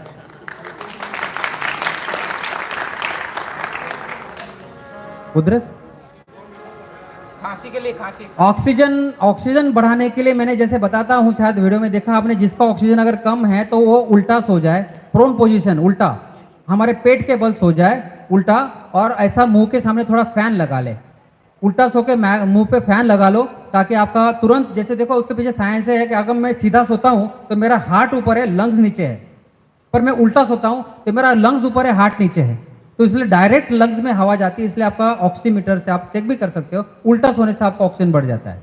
और साथ साथ अगर आप स्टीम लेते हो और गर्म पानी पीते हो और ये सब करते हो, तो आपका ऑक्सीजन लेवल ही तो बढ़ाना है। आपका निमोनिया चेंजेस, निमोनिया आपका और ठीक हो जाता है, तो आपका ऑक्सीजन लेवल बढ़ना है, तो यही तो करना है। तो ऐसा करना आपने, प्रोन पोजीशन। जिसके पास कोई पेशेंट हो, देखो आजकल बेड खाली नहीं है, और वैसे भी वहां पर जाना नहीं है, क्योंकि गया तो आना नहीं है, प्रॉब्लम हुआ। खैर जो भी है, कहने का तात्पर्य है कि हमें जाना नहीं है, घर में ही हमें प्रोन पोजीशन पे हमें जो बताया गया है, आपको स्टीम लेना है, गर्म पानी पीना है, लहसुन अदरक खाना है, हल्दी खाना है, आपको नाक में नींबू के बूंद डालना है, यही करना है और स्वस्थ रहना है, कोरोना से डरो ना। ठीक है जी, और कुछ है? मैं आप अपना पूरा करता हूँ और मेरे माइक डॉक्टर विकुल। एक मिनट, एक व्यक्ति ने प्रश्न पूछा कि किसी को सूखी खांसी है और कफ वाली खांसी है तो उसके लिए क्या करना चाहिए? देखो, सॉल्यूशन तो अभी इसी में ढूंढना होगा। अभी यही करना है आपको कि सूखी खांसी है तो आपको वही मैं बताया, थोड़ा हल्दी पाउडर फाक लो, थोड़ा गर्म पानी का सेवन, गर्म पानी की भाप चालू रखो, खास तो हल्दी पाउडर जरूर फाको ताकि आपका जो सूखा कफ है वो, अभी हाँ मैंने देखा हूँ पेशेंट्स को कि खांसी जाने में 8-10 दिन लग रहे हैं, सूखी खांसी जाने में, तो आप ये जरूर करना ताकि आप फाक लेना पाउडर, तो आपका वो ठीक हो जाएगा। और कुछ? बस मैं पूर्ण करूं? ठीक है, सबको मेरा हरिओम हरिओम। हाँ, अरे चलो एक पॉइंट देखो, एक पॉइंट देखो, मैं बोल रहा हूं आपको, इससे पूछो आप, ताकि मैं कुछ बताऊं। आपका किसी ने बोला कि सुगंध और टेस्ट जा रही है, स्वाद और सुगंध। देखो, अगर जिसको कोई सिम्टम नहीं आ रहा है और जिसको केवल स्वाद और सुगंध गया है, वो तो बहुत लकी है, क्योंकि उसको वो वायरस चला गया है, आफ्टर इफेक्ट्स है, वो आफ्टर इफेक्ट्स है। आपके शरीर में वायरस आके चला गया, आपको पता नहीं चला, केवल उसने सुगंध और टेस्ट चला दी, मिटा दी, बढ़िया है, आप तो लकी हो। तो इसके लिए क्या करना है, और पोटली का शायद आपने देखा होगा, अभी पोटली बनाना, आपने शायद वीडियो देखा होगा, पोटली बना दो, आपको तो भी सुगंध लो जबरदस्ती, 2-4 दिन में आ जाएगी। और टेस्ट नहीं हो तो टेस्ट के लिए आपने क्या करना, 2 लहसुन और अदरक थोड़ा सा चूस लेना, धीरे धीरे धीरे उसमें भी उसका टेस्ट आ जाएगा। कुल मिला के स्मेल और टेस्ट तब जाती है जब वायरस आके चला जाता है, वो आफ्टर इफेक्ट्स है। ठीक है, उसे डरने की जरूरत नहीं हो, तो बहुत लकी पर्सन है। अगर उसको बिना सिम्टम का अगर टेस्ट और सुगंध गया तो बहुत अच्छा है, वो अपने आप में उसका इम्यूनिटी अच्छी है। और कुछ? डरो मत, हमें हमारी इम्यूनिटी हमारे डर से ही भगानी है, अभय से भगानी है, हमारे पक्का। देखो मैं बताऊं साइंटिफिकली, आपका जब भय आता है ना, मेरे डर में अगर डर का विचार आता है ना, वो डर का विचार तुरंत कहां हिट करता है पता है? अपने शरीर में। डर का विचार तुरंत हमारे एड्रेनालिन होती है, किडनी के ऊपर एक ग्रंथि होती है, उसको हिट करता है डर का विचार। वो एड्रेनालिन को हिट करता है, एड्रेनालिन क्या करता है, तुरंत कॉर्टिसोल नाम का हार्मोन सीक्रेट कर देता है। एड्रेनालिन तुरंत कॉर्टिसोल नाम का हार्मोन सीक्रेट करता है और उसकी लेवल हमारे ब्लड में बढ़ती है, और एक कॉर्टिसोल ही जो हार्मोन बड़ा होता है हमारे ब्लड में, वो तुम्हारे शरीर में एंटीबॉडीज बनाने में बाधा कर देता है। तुम्हारे जो एंटीबॉडीज बननी है वायरस के प्रति, वो बनने नहीं देता। इसलिए आपको भय का विचार नहीं करना है, ताकि वो भय का विचार तुम्हारे एड्रेनल्स को स्टिमुलेट नहीं करे, ताकि आपके शरीर में कॉर्टिसोल लेवल ना बढ़े। इसका जरूर ध्यान दे, एकदम निर्भय होना है, कुछ नहीं होता है। और जाना तो एक दिन है, कौन कौन यहाँ अमर होने के लिए थोड़ी आया कोई, अमर होने के लिए थोड़ी आया कोई, एक दिन तो सबको जाना है, तो भयपूर्वक क्यों जाए? अरे आराम से उसका भी उल्लास बना के जाए, मरने का भी हम थोड़ा जलोस में डर के मारे नहीं, है ना? जाना है तो जाना ही है, किसी को भी थोड़ी अमर होने आए हैं। हरिओम। छोटे बच्चों को अगर ऐसी प्रॉब्लम है तो उसके लिए क्या है? छोटे बच्चों की इम्यूनिटी बड़ों से बहुत स्ट्रांग होती है, तो हम जो बताए हैं वो छोटे मोटे प्रयोग बच्चों से भी कराए, वो हो जाएंगे। पर बच्चों को जरूर, अभी गर्मी के दिन है, लाड़ प्यार में उनको आप आइसक्रीम मत खिलाना, कोई कोल्ड ड्रिंक्स मत खिलाना, कोई चॉकलेट आइसक्रीम वो सब मत देना, क्योंकि लाड़ प्यार भी बच्चा गर्मी है चलो आइसक्रीम खिलाओ, ये गलती मत करना, क्योंकि वायरस तुरंत पनपता है। मीठी चीज में भी वायरस तुरंत पनपता है। कोई भी शक्कर वाला चीज आप खाते रहोगे, शक्कर वाली चीज में तुरंत वायरस पनपता है, तो मीठी चीज पे भी थोड़ा परहेज करो। मीठा खाओ तो फल खाओ, नेचुरल फल खाओ, और गुड़ वगैरह खाओ तो चलो मान भी लिया, पर शक्कर की चीजें अगर शरीर में डायरेक्ट ग्लूकोज जाएगा तो वायरस पनपने में मदद हो जाता है। इसलिए मीठी चीज, आइसक्रीम, कोल्ड ड्रिंक्स वगैरह दूध अगर आपको तकलीफ नहीं है तो, पर कफ में मत देना। जिसको अगर कफ और बुखार है तो दूध भी बंद। आपको तो सब जानते हैं, बाबूजी ने बोला कि बुखार में दूध नहीं देना होता, तो दूध मत ले जब तक बुखार और सर्दी खांसी हो जाने के बाद आप गाय का प्योर दूध ही ले सकते। चलो मैं माइक अभी वैद्य अपने विपुल भाई को देता हूँ, वो कुछ माहिती देंगे। हरिओम।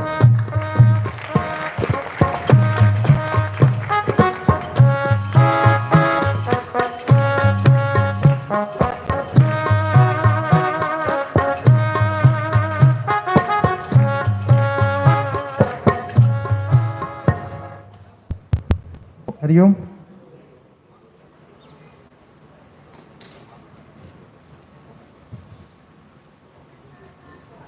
कोरोना वायरस के बारे में मैं इधर आपको माहिती दूंगा, लेकिन अतुल भाई ने कोरोना बारे में आपको काफ़ी कुछ बता दिया, हिस्ट्री से लेके सब कुछ। मास्क निकाल दूँ? हाँ। तो कोरोना वायरस बराबर, तो जैसे अतुल भाई ने आपको थोड़ा हिस्ट्री बताया, तो मैं भी थोड़ा वायरस का आपको थोड़ा हिस्ट्री बताता हूँ।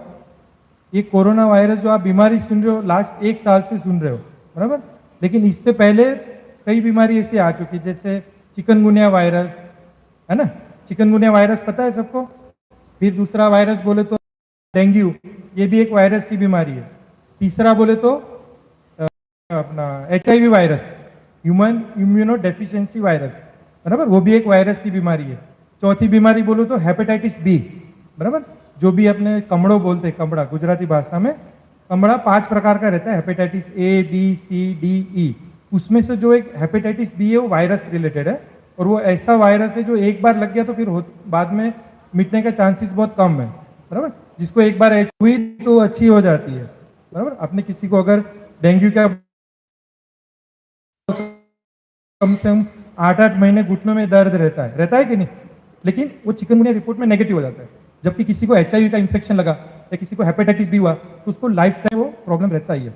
उसको अगर किसी को HIV हुआ तो उसको वो प्रॉब्लम रहता ही है। उसको अगर किसी को HIV हुआ तो उसको आजीवन HIV का इंफेक्शन होता है। जबकि कोरोना वायरस में कैसा है, अगर हुआ तो मिट जाता है। मेरी बात समझ में आई? HIV की तरह वो अपने शरीर में लाइफ टाइम नहीं रहता बराबर। दूसरी बात कि वो ठीक होता है। कोरोना वायरस का मतलब रिकवरी रेट, मतलब किसी व्यक्ति को हो गया तो उसको रिकवरी रेट 98%, कितना? 98%, मतलब 2% ऐसे लोग हैं जिसको कॉम्प्लिकेशन होते हैं। अभी आप देखते होंगे आसपास में कोई व्यक्ति अगर किसी को कोरोना हो गया, हॉस्पिटल में एडमिट किया तो कितना बिल बनता है? 8 lakh bill, 15 lakh bill, 20 lakh bill. आज तक टिल हिस्ट्री में अगर आप देखते तो वायरस की कोई मेडिसिन नहीं है। हमारे जो बुक होते हैं, हचिनसन में बुक में लिखा है, no treatment require for any viral infection. Viral infection में कोई प्रकार की ट्रीटमेंट की रिक्वायरमेंट नहीं है, not a single medicine. Virus की बीमारी में एक भी मेडिसिन की जरूरत होती नहीं है, लेकिन हमको क्या जरूरत होती है? चिकनगुनिया में ज्वाइंट पेन होता है, डेंगू में प्लेटलेट काउंट कम हो जाता है, आपने देखा होगा बराबर, प्लेटलेट काउंट कम हो जाता है, कहीं से भी ब्लीडिंग हो सकता है, तो उसके जो कॉम्प्लिकेटेड है उसको हमने ठीक करना है, हमको उसकी ट्रीटमेंट करनी नहीं है। और ये जो वायरस है ये अपने शरीर में परमानेंट रहने ही होने वाला। समझो किसी XYZ व्यक्ति को अगर कोरोना का इंफेक्शन लगा तो उसको लाइफ टाइम नहीं रहने वाला। वो 14 दिन का जो उसका पीरियड है वो चला जाए, उसको कोई कॉम्प्लिकेशन नहीं होगा तो वो चला जाएगा। ऐसा नहीं है कि उसको पकड़ लिया तो पकड़ ही लिया बराबर। अभी मैं दूसरी एक बात बताऊंगा, अतुल भाई ने बहुत सुंदर तरीके से बताया, लेकिन मैं साइंटिफिक मेरा जो नॉलेज है उसके प्रमाण बताऊंगा। 2 चीज आपने बहुत सुना, एक एंटीजन, एक एंटीबॉडी। आपने देखा रैपिड एंटीजन टेस्ट, नाक में डाला तुरंत एंटीजन देख लिया बराबर। अभी अतुल भाई ने बताया, मैं भी बता रहा हूं, कोरोना वायरस एक फैमिली है। समझ में आ रहा है? कोरोना वायरस एक फैमिली है, जिसका अभी एक वायरस आया कोविड-19, जिसको अभी जो वायरस जो अभी आया है उसको क्या नाम दिया? कोविड-19। ये एक फैमिली का वायरस है। 2003 में भी आया था, 2009 में भी आया था, 2014 में भी आया था, इससे पहले भी आ चुका है। समझ में आ रहा है? जब अपने रैपिड टेस्ट करते हैं तो वो क्या रहता है? फैमिली डिटेक्ट करता है, भाई एक कोरोना फैमिली का कोई ना कोई जंतु इसमें है। लेकिन इसमें कोई कोई जंतु कॉम्प्लिकेटेड होते हैं, कोई कोई जंतु सिंपल होते हैं। अभी इधर से काफी लोगों को कोरोना हो गया होगा बराबर, अच्छा भी हो गया होगा, ठीक हो गया। अभी समझो कोई कोई रहता है, वो बोलता है मुझे कोरोना का इन्फेक्शन लगा, मैं ठीक हो गया। अभी कोई कोई कॉम्प्लिकेट होकर ICU में होकर 5 दिन में डेथ भी हो जाते हैं, आपने देखा होगा। अभी इसमें क्या होता है, कोई कोई वायरस का म्यूटेशन बहुत जल्दी होता है। अगर ये पूरा कोरोना वायरस का जो भी है उसका मेन पॉइंट है आपके शरीर में वायरल लोड कितना आता है। अगर समझो इसमें सोशल डिस्टेंस बोलते हैं, 2 व्यक्ति में डिस्टेंस रखना चाहिए। अभी आपको पता नहीं किसी को इन्फेक्शन है, किसी को भी हो सकता है, कोई भी XYZ को इन्फेक्शन हो सकता है, इसलिए अगर आपने सोशल डिस्टेंस रखा तो आपके शरीर में जो लोड आने वाला है वो कम होगा। समझो वो कोई सरफेस है, वहां पे कोरोना वायरस है। अभी स्टार्टिंग में आपने देखा होगा गवर्नमेंट ने बहुत हबब मचाया कि भाई इतना कोई चीज को छूना नहीं है, ये नहीं है, वो नहीं है, मास्क पहना, लेकिन अभी ऐसा कुछ रहा नहीं। पहले देखा होगा जब कोरोना वायरस फर्स्ट स्टेज में आया तो सूरत में जिस बिल्डिंग में कोरोना वायरस मिलता था वो बम्बा गेट वाले आके पूरा बिल्डिंग को सैनिटाइज करते थे, रोड पे सैनिटाइज करते थे, लेकिन अब वो रहा नहीं। मतलब क्या रहा, कॉन्टेक्ट ट्रेसिंग अभी कम हो गया। अभी क्या हो गया, वायरस हवा में है। जब मैं बोलता हूँ तो कुछ एरोजन निकलते हैं तो वो भी वायरस में आ जाते हैं, तो उसमें से जो बड़े एरोजन होते हैं वो नीचे बैठ जाते हैं, जो छोटे छोटे रहते हैं वायरस में हवा में घूमते रहते हैं। तो जिसके शरीर में वायरस लोड जाता है, ज़्यादा जाता है, तो उसमें म्यूटेशन ज़्यादा होता है और उसमें कॉम्प्लिकेशन आने के चांसेस ज़्यादा रहते हैं। जिसमें वायरल लोड कम है उससे छोटे सिम्टम्स आएंगे, वो जल्दी से ठीक हो जाएगा। लेकिन जिसको वायरल लोड ज़्यादा है उसमें कॉम्प्लिकेशन आने के चांसेस ज़्यादा रहते हैं। जैसे अतुल भाई ने बताया, जैसे वायरस अपने शरीर में गया, एंटीबॉडी बने, उसमें युद्ध चालू हुआ और अपने को बुखार आने लगता है, बराबर। बुखार आने तो तुरंत अपने क्या करते हैं, पैरासीटामोल देते हैं।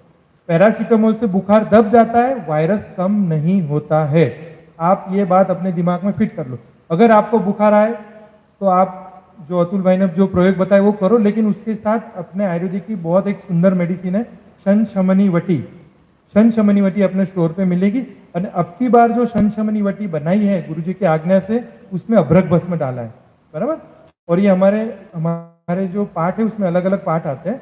शनशमनी वटी पहले गड़ोगन वटी थी, मार्केट में जो गड़ोगन वटी उसमें अभ्रक भस्म नहीं है, जो शनशमनी वटी उसमें अभ्रक भस्म है। अभ्रक भस्म लंग्स तक वायरस को पहुंचने नहीं देता।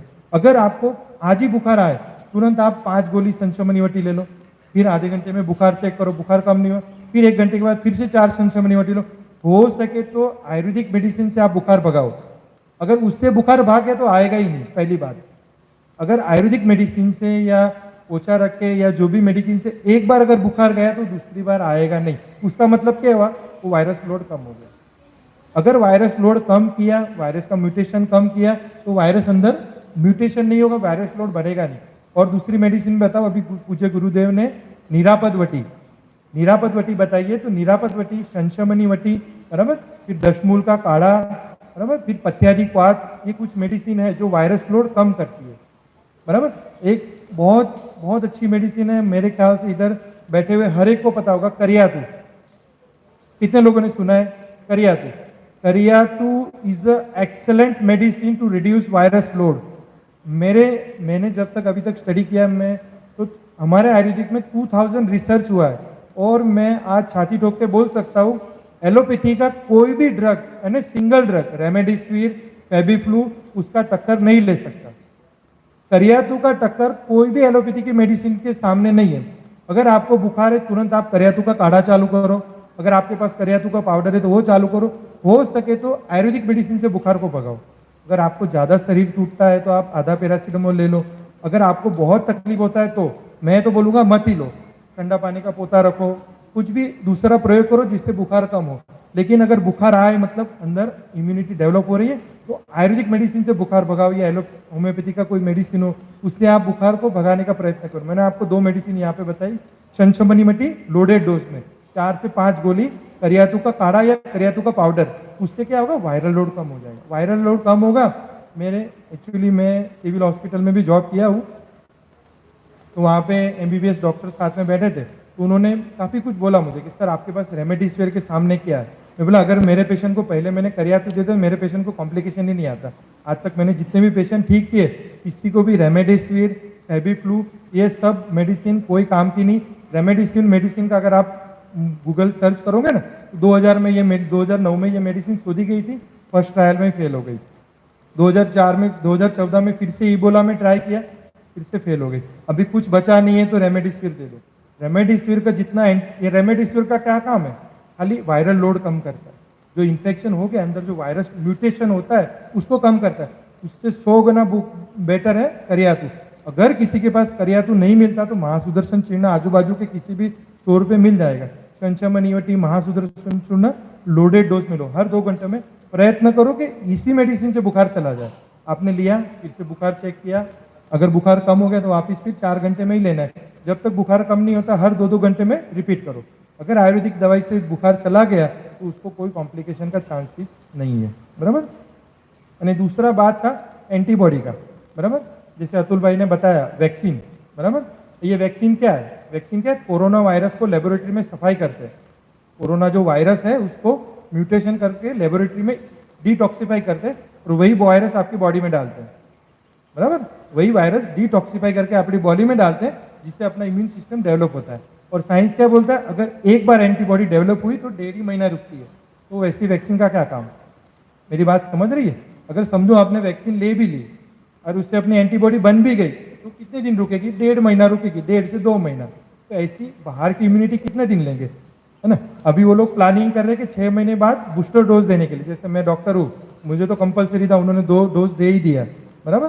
कम से कम मतलब एसएमसी के बड़े ऑफिसर का फोन आया था कि साहब आप ले लो, आप लोगे तो नीचे वाले लेंगे, बराबर। मैं एक एसएमसी के एक वहाँ पे मैं ऑनररी डॉक्टर हूँ, तो कम से कम 3-4 डॉक्टर के फोन आए, तो मैंने तो दोनों डोज ले लिए। अभी वो बोल रहे हैं कि बूस्टर डोज भी लेना पड़ेगा, जबकि इसका डोज लेने से इसकी एंटीबॉडी कितने दिन रहती है? 1.5 महीना, 2 महीना, 2.5 महीना, ज़्यादा से ज़्यादा 3 महीना, उसके बाद आपको इन्फेक्शन लगने का चांसेस है। तो इसका कोई मतलब नहीं है, ये एंटीबॉडी जो बनती है उसका कोई मतलब नहीं। आपको आपकी इम्यूनिटी अंदर से बनानी पड़ेगी। इम्यूनिटी कैसे बनेगी? अभी जब पेशेंट हमारे पास आते हैं तो काफ़ी पूछते हैं, सर मैंने ये 1200 रुपये का प्रोडक्शन लिया है इम्यूनिटी बढ़ाने के लिए, ये मैं ले सकता हूँ? अब ले लिया है तो ले लो, अब आप खरीद के लाए हो तो ले लो, बाकी इसका जरूर नहीं है। इम्यूनिटी बढ़ाने के लिए जैसे अभी हम तो सब गुरु भाई है, बराबर, पूज्य गुरु जी के हमारे में संस्कार है। अगेन मैं बोल रहा हूँ, संस्कार है तो हम सुबह जल्दी उठते हैं, रात को जल्दी सो जाते हैं, टाइम से भोजन करते हैं, बीच बीच में कुछ खाते ही नहीं है। अभी क्या लॉकडाउन है, वर्क फ्रॉम होम है, हर 2-2 घंटे में पेपर आने दो, चाय आने दो, इससे इम्यूनिटी खराब हो जाती है। हमारे आयुर्वेदिक में 2 चीज बोला है, एक तो काले भोजनम, इस पे इतना बड़ा रिसर्च हुआ है, कम से कम आप मतलब एलोपैथी में मेरे को बताना पड़ेगा, कम से कम 100 साइंटिस्ट लोगों ने इस पे रिसर्च किया, अभी उनको नोबेल पुरस्कार मिलने वाला है, समझ रहे हो? उनको क्या मिलने वाला है? नोबेल पुरस्कार। किस चीज पे? कि भाई टाइमली भोजन करने पे। और ये हमारे शास्त्र में पहले ही बताया, काले भोजनम, यथा काले यथा भोजनम। अभी अपने आश्रम में भी आप 2 बजे जाओगे तो आपको खाना नहीं मिलेगा, मिलेगा? नहीं मिलेगा। जो टाइमिंग, मैं कभी कभी आता हूँ कॉलेज से लेट तो मुझे मिल जाता है, लेकिन वो मेरा ऑप्शन नहीं मेरे पास। लेकिन काले भोजनम, टाइम पे भोजन, सुबह 11 तो 11, ऐसा नहीं कि 11 बजे तभी बैठना है, लेकिन 11, सवा 11, पौने 11, ऐसा नहीं कि 1-2, मतलब टाइमली भोजन, 11 बजे, शाम को 7 बजे। ये टाइमली भोजन का इतना महत्व है, इतना महत्व है। अंदर भी एक बायोलॉजिकल मैकेनिज्म है। आप 2 बजे खाना खाते हो ना, ऐसा देखता है, अरे यार बहुत लेट कर दिया, मेरी पचन शक्ति तो खत्म हो गई, अब खाना बेच के क्या फायदा? वो ठंडा बासी होकर उसका कच्चा रस बन जाता है। तो एक अभी देखो, तुमको भी पता है, अगर जो आदमी सुबह 5 बजे उठता है तो उसकी आँख खुल जाती है कि नहीं खुल जाती? समझो कोई आदमी को रोज की 5 बजे उठने की आदत है तो उसकी आँख खुली जाती है। ये बॉडी भी एक बायोलॉजिकल सिस्टम है, अंदर एक सिस्टम चलता है। अगर आपको उसकी हैबिट बनाई 11 बजे भोजन, तो 11 बजे भोजन जाना ही चाहिए, शाम को 7 बजे। काले भोजन से इतनी इम्यूनिटी बढ़ती है कि ये प्रोडक्ट का कुछ काम ही नहीं है। दूसरा, टाइमली स्लीप, मतलब टाइम से सोना, टाइम से उठना। रात को मतलब क्या करते, 1-1 बजे तक सोते नहीं, मोबाइल ये सब, तो फिर सुबह लेट ही उठेंगे, तो प्राणायाम करने की बात तो दूर ही रही। अगेन, यथा काले व्यायाम, यथा काले प्राणायाम। अगर आप 12 बजे भ्रामरी करोगे तो उसका कोई मतलब ही नहीं है ना। यथा काल, आयुर्वेदिक में एक शब्द लिखा है यथा काल, जो भी चीज होनी यथा काल होनी चाहिए। भोजन यथा काल, प्राणायाम यथा काल, व्यायाम यथा काल, निंद्रा यथा काल। अब वो आदमी क्या होगा, वो 10 बजे सोएगा फिर भी उसको नींद नहीं आएगी, उसको हैबिट ही नहीं। अगेन मैंने क्या बोला?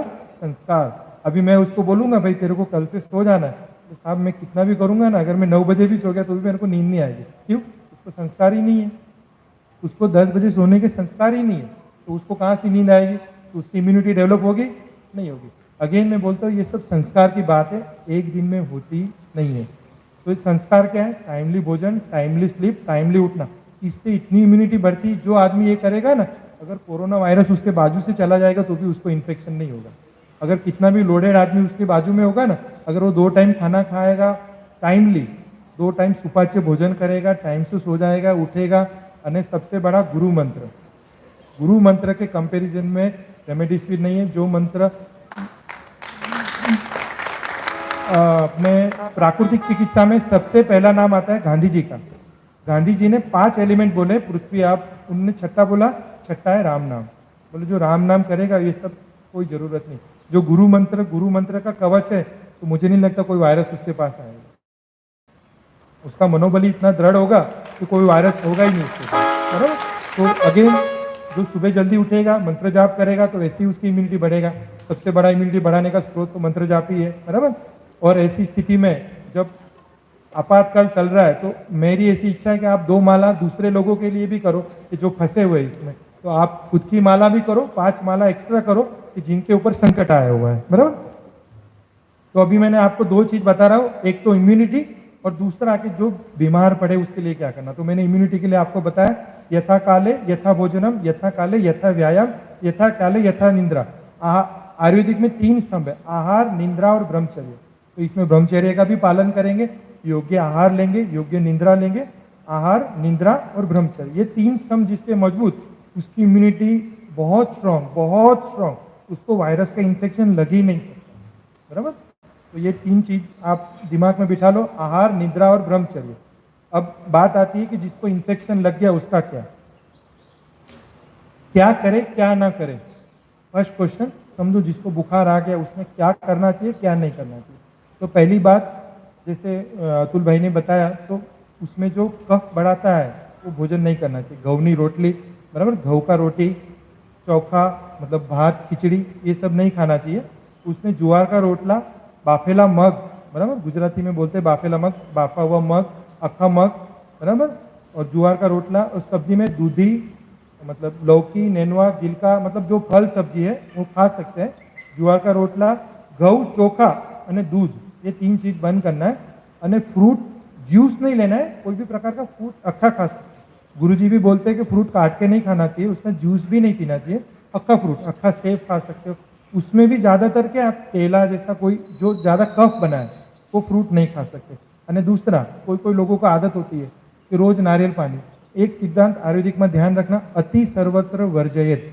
कोई भी चीज़ अति नहीं, जैसे आज सफरजन खाया तो कल संतरा खाया, बराबर, कल संतरा खाया तो परसों पपैया खाया, 2 दिन के बाद नारियल पानी, हफ्ते में 2-3 बार नारियल पानी पिया। तो रोज कोई चीज़ का हैबिट नहीं करे, अलग अलग फ्रूट, जैसे आज दाड़म और बीट का जूस पिया, जूस तो नहीं पीना है, मैं तो आपको प्रीफर करूंगा कि अक्खा ही खाओ, दाड़म अक्खा खाओ, बीट अक्खा खाओ, जो भी फ्रूट आप लेते हो तो अक्खा ही फ्रूट खाओ, उसका जूस मत लो। है डेली अलग अलग, रोज अलग अलग फ्रूट लेना है। और नारियल पानी किसी को हैबिट होता है कि रोज, तो मैं मेरे सजेशन से बोलूँगा नारियल पानी रोज नहीं, हफ्ते में 2-3 बार ले सकते हो।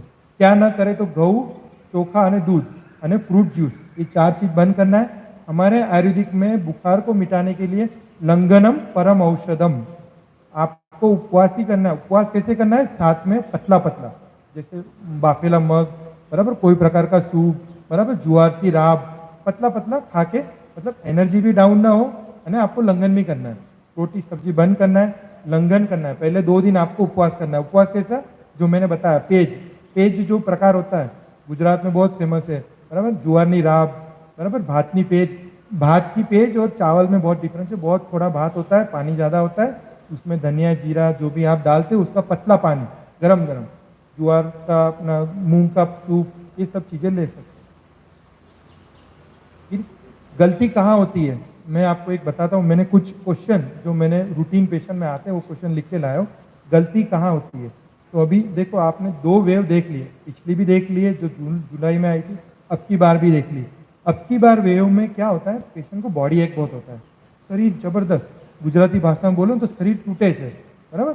અને इधर जो मेरे सूरत के भाई लोग हैं, मैं 100% बोल सकता हूँ, इधर की सूरत की मेंटालिटी कैसी है, शरीर दुखे ने तो नजीकના ડોક્ટર જઈને બાટલો ચડાવી લેવાનો, सिंपल। મને બાટલો ચડાય ને तो बहुत आराम लागे, बराबर। तो ये मेंटालिटी आप दिमाग से निकालो। शरीर टूटे तो उसको देखो, मैंने पहले बताया चिकनगुनिया में अगर घुटन पकड़ा गया तो 8 महीने तक दर्द होता है। कितना महीने, 8 महीने। अगर वायरस का इन्फेक्शन लगा तो आप पेपर में लिख लो, मेरे को 10 दिन तक शरीर टूटेगा, मेरे को उसको एक्सेप्ट करके ही चलना है। मेरे पास काफी पेशेंट के फोन आते हैं, शरीर बहुत दुखे, बाटलो चढ़ाई लो, उससे अंदर निमोनिया इतना फास्ट डेवलप होता है। मैं स्टैम्प पेपर में लिख के दे सकता हूँ, ये जो सूरत की स्थिति बिगड़ी है उसके पीछे 100% कारण है ये जो जीपी डॉक्टर के पास जिन्होंने बाटला चढ़ाया, 101% जो सूरत में मृत्युआंक ज्यादा है उसके पीछे ये ही कारण है, 100%, 101%। मेरे पास जो पेशेंट कॉम्प्लिकेशन लेके आते हैं ना, मैं हिस्ट्री पूछता हूँ, क्या क्या गया था, ट्रीटमेंट करा, नजीकना डायरेक्ट हमारा जो फैमिली डॉक्टर थे बाटलो चढ़ाई, पटी गया। उससे इतना निमोनिया फास्ट डेवलप होता है, उसमें ये लोग क्या करते हैं, डेक्सोना डाल देते हैं। तो डेक्सोना एक इम्यूनोसप्रेसर, इधर हम इम्यूनिटी बढ़ा रहे हैं, वो इम्यूनिटी घटा रहे हैं। आप थोड़ा मोबाइल पे सर्च कर लेना डेक्सोना, बराबर, जिसको स्टीरॉइड बोलते हैं, दे आर हाईली इम्यूनोसप्रेसेंट, वो शरीर की इम्यूनिटी कम कर देते हैं। अब स्टार्टिंग में जहाँ इम्यूनिटी डेवलप करना है वहाँ पे इम्यूनिटी खराब कर दी, तो अंदर ने अंदर इतना निमोनिया बढ़ जाता है। जब उसको ऑक्सीजन आप लगाओ 60-70 आता है, तब 70-80% निमोनिया हो जाता है।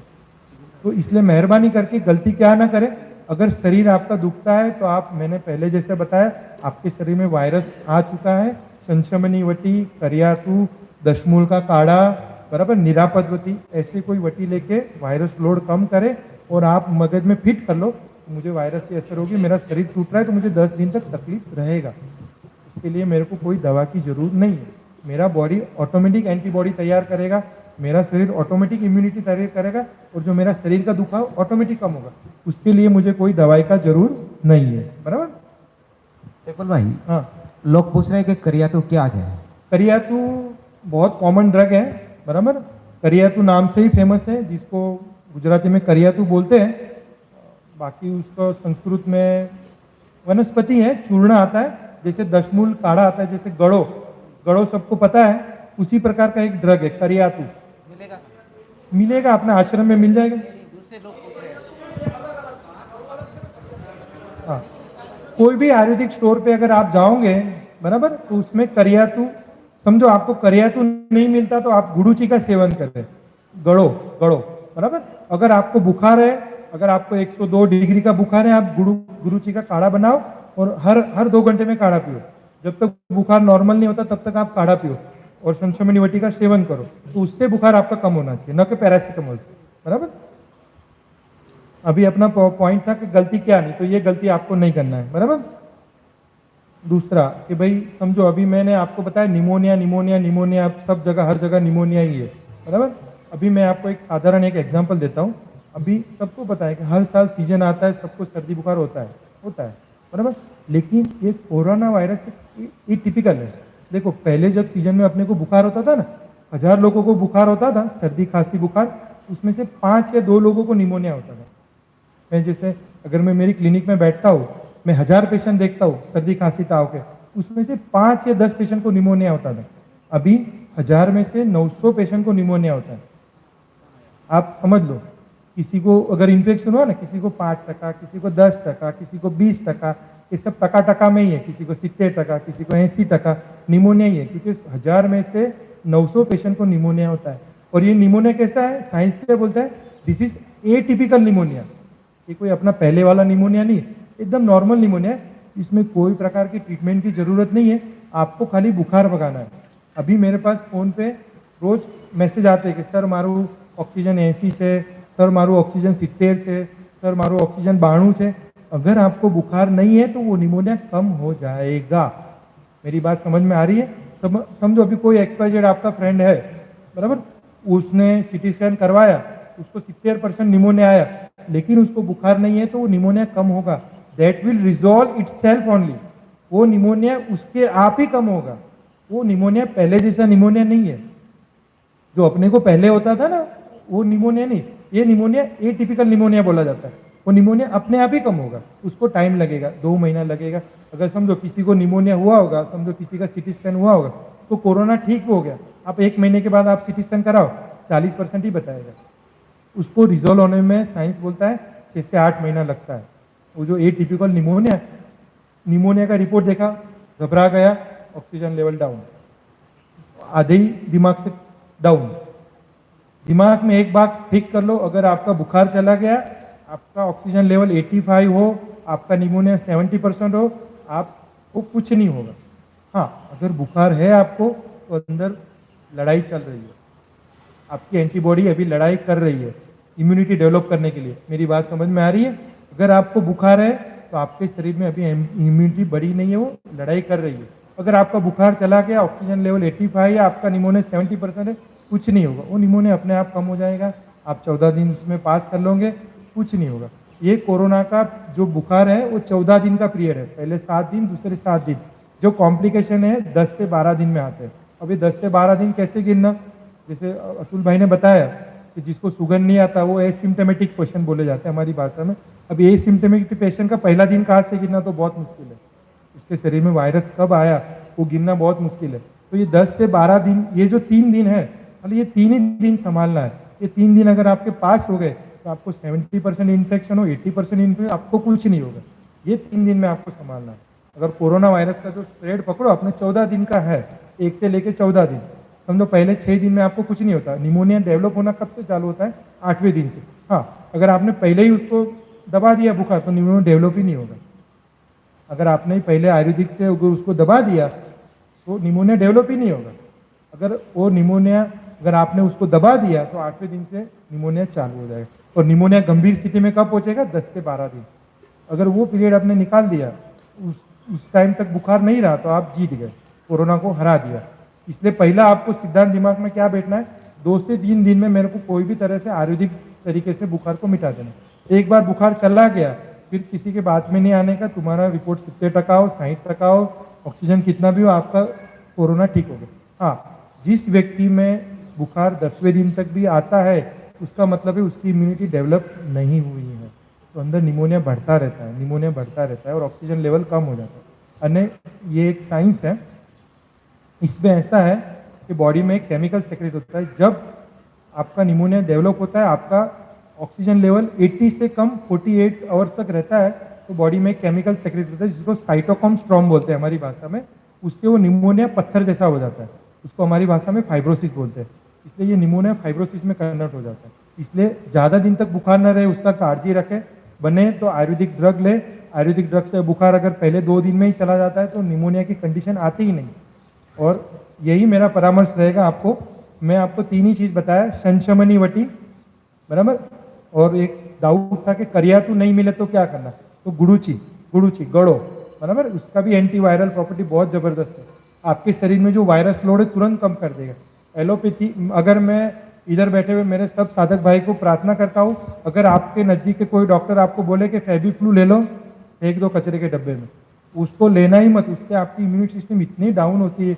वो फेविफ्लू क्या है, 1000 में से 1 लोग को फायदा होती है, 1000 लोगों को पकड़ा देते हैं। उसका है रिजल्ट है, लेकिन 1000 में से 1 लोग को, उससे ज़्यादा उसका इफेक्ट नहीं। उसके साइड इफेक्ट इतने हैं, समझो अभी जिसका ऑक्सीजन लेवल कम हो रहा, पहले दिन 9 गोली, सुबह 9 गोली, शाम को 9 गोली। अगर 200 पावर की हो तो सुबह 4.5 गोली, शाम को 4.5 गोली, फिर 2 गोली। इतनी गोली लेगा तो उसकी जठराग्नि ऐसे ही डाउन हो जाएगी। अगर कोई आपको फेविफ्लू देता है तो मत लो, आप गुड़ूची पे ही रखो। शंशमनी वटी का 4 गोली, जिसमें 4 से 5 बार लो। बुखार आयुर्वेदिक दवा या होम्योपैथिक दवा से ही मिटाओ, तो आप जीत गए। समझो आपको इन्फेक्शन हुआ तो भी। पहली बात कि आप अगर प्राणायाम करोगे तो आपको इन्फेक्शन लगेगा ही नहीं। दूसरी बात, लग गया है तो क्या करना है कि भाई शंशमनी वटी लेता है। दूसरा, निमोनिया मतलब क्या, फेफसा पे सोजा, फेफसा जो होता है उसके सूजन आता है। तो एक आयुर्वेदिक प्रयोग आप थोड़ा ध्यान में रखना, सूंठ, अपनी सादी भाषा में जिसको सूंठ बोलते हैं, और जायफल, 1 भाग सूंठ અને उसका 1/4 जायफल का पाउडर, बराबर। जैसे आपने 10 ग्राम सूंठ लिया, उसमें 2 ग्राम जायफल का पाउडर मिक्स करना है, उसमें दिवेल डालना है, दिवेल, અને छाती के भाग के लेप कर देना। उसकी गर्माहट से कफ पिघल जाएगा। 2-3 दिन प्रयोग करेंगे, सब कफ निकल जाएगा। सूंठ અને जायफल एकदम सिंपल, सबके घर में होगा। अगर कोई आपका रिश्तेदार हो, कोई आपका सगा वाले हो, जिसको आया हो कि भाई उनके छाती में 20%, 30%, 40% निमोनिया आया है, तो ये प्रयोग आप घर पे जाके करना। सूंठ का पाउडर 1 भाग 1/4 जायफल, उसके मिक्स करके दिवेल डाल के छाती के भाग के लेप करना है। 2 घंटा रखना है। 2 घंटे के बाद गर्म पानी में कपड़ा डाल के साफ करना है। फिर से 6 घंटे के बाद फिर से 2 घंटा रखना है। दिन में 2 बार करना है। ऐसा 3-4 दिन प्रयोग करेंगे ना, एकदम चिकना चिकना कफ सब निकल जाएगा। उसके बाद उसका ऑक्सीजन लेवल बढ़ जाएगा। दूसरा, इधर एक क्वेश्चन पूछा था कि सूखी खांसी, तो ये क्या होता है, जब कोरोना वायरस का इन्फेक्शन लगता है तो शरीर में निमोनिया डेवलप होता है। और ये जो एलोपैथी साइंस है, आंख बंद करके एंटीबायोटिक, जिसको पता होगा डॉक्सीसाइक्लिन, एजिथ्रोमाइसिन, सब, तो उससे क्या होता है, कफ सूख जाता है। समझ में आ रहा है? वो जो कफ बना है वो एंटीबायोटिक से सूख गया तो खींच के निकालना पड़ता है। अगर उसकी जगह आपने सूंठ का लेप करा, सूंठ का पानी पिया, तो कफ निकल जाएगा। कफ निकल जाए तो आपको आराम हो जाएगा। अगर उसी जगह एंटीबायोटिक जाएगा तो क्या होगा, वो जो छाती में कफ है वो सूख जाएगा। सूखने से क्या होगा, फिर आपको खींच के निकालना पड़ेगा। वो एलोपैथी मेडिसिन क्या करती है, सुखाने का और दबाने का काम करती है। आयुर्वेदिक और होम्योपैथी क्या करती है, उसको निकालने का काम करती है। तो सबसे बेस्ट सूंठ। देखो मैं फिर से एक बार समरी कर देता हूँ। 2 प्रकार के पेशेंट है, एक जिनको कुछ नहीं, आप जो स्वस्थ है, उसके लिए क्या करना है, इम्यूनिटी बढ़ाना। इम्यूनिटी कहाँ, अपने अंदर ही है। उसके लिए करना, यथा काले ये भोजनम, यथा काले निद्रा, यथा काले प्राणायाम, व्यायाम भी यथा काले। आप 9 बजे उठे, 12 बजे प्राणायाम किया, उसका कोई फायदा नहीं होगा। ये निरोगी लोगों के लिए। जो रोगी है उन्होंने क्या करना है, बुखार होम्योपैथिक नहीं तो आयुर्वेदिक दवा से मिटाना है, बराबर। दूसरा, शंशमनी वटी, गुड़ूची का काट, करियातू, बराबर। करियातू एकदम कॉमन नेम है, बराबर। हिंदी में उसको कालमेघ बोलते हैं, भूनिम्ब बोलते हैं संस्कृत में उसको, बराबर। हर एक आयुर्वेदिक स्टोर पे अवेलेबल रहता है, बहुत सिंपल ड्रग है, कोई भी आयुर्वेदिक स्टोर पे जाओ तो आराम से मिल जाता है। गुड़ूची का काट અને दशमूल क्वाथ अपने आश्रम में मिल जाएगा, कोई भी स्टोर पे मिल जाएगा। दशमूल काढ़ा, दशमूल हम पैर के सूजन के लिए देते हैं, लेकिन छाती की सूजन के लिए भी वो काम में आता है और श्वास अधिकार में भी है। तो दशमूल का काढ़ा आप निमोनिया की कंडीशन में पियेंगे तो वो भी छाती का सूजन कम करेगा। चौथा मैंने प्रयोग बताया, छाती पे लेप करना है, छाती पे लेप से सूजन कम होगा। और बाकी अतुल भाई ने भी घर के प्रयोग बताए, नाक में जो अपना डालने का है, वाफ लेने का है, वो भी घरगुती प्रयोग कर सकते हैं। मेरे आयुर्वेदिक की तरफ से मैंने आपको 4 प्रयोग बताए, शंचमनी वटी, बराबर, गुड़ूची का क्वाथ, दशमूल क्वाथ और लेप। और दूसरा एक दिमाग में रखें, मैंने को बुखार आयुर्वेदिक दवाई से ही मिटाना है, और वो शंचमनी वटी, निरापदवती और करियाती छोड़ना। बस यही एक रामबाण इलाज है कोरोना का मिटाने का। हाँ, अगर बुखार कंट्रोल नहीं हुआ तो आगे आगे जाके वो प्रोग्रेसिव स्टेज में आएगा। बुखार कंट्रोल नहीं हुआ इसका मतलब है आपकी बॉडी की इम्यून सिस्टम उसको साथ नहीं दे रही, बराबर। तो मेरे तरफ से इतना ही। अगर कोई आपको डाउट हो तो गुरुवार रविवार में इधर अवेलेबल रहता हूँ, गुरुवार को 1 से 5, रविवार को 11 से 5। धन्यवाद।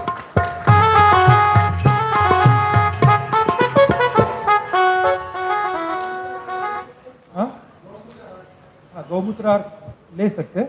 गौमूत्र हमारे आयुर्वेदिक में एक अभी रिसर्च हुआ है, हमने सिविल हॉस्पिटल में बहुत रिक्वेस्ट किया, लेकिन सूरत की सिविल हॉस्पिटल में उसको मान्यता नहीं मिला, फिर राजकोट सिविल हॉस्पिटल में मान्यता मिला। हमने 60 पेशेंट लिए जिसको हमने एलोपैथी और कोई प्रकार का काढ़ा नहीं दिया, उसको खाली हमने पंचगव्य दिया। पंचगव्य और संजीवनी वटी आयुर्वेदिक में आती है, उसमें गौमूत्र आता है। पंचगव्य और संजीवनी वटी वो पेशेंट 7 दिन में ठीक हो गए। तो पंचगव्य का भी सेवन कर सकते हैं, गौमूत्र का भी सेवन कर सकते हैं, बहुत अच्छा है अपना। उससे ये बस इम्यूनिटी पे डेवलप है, इम्यूनिटी जिसकी अच्छी उसको कोरोना वायरस आके चला गया होगा, पता भी नहीं चला होगा, बराबर।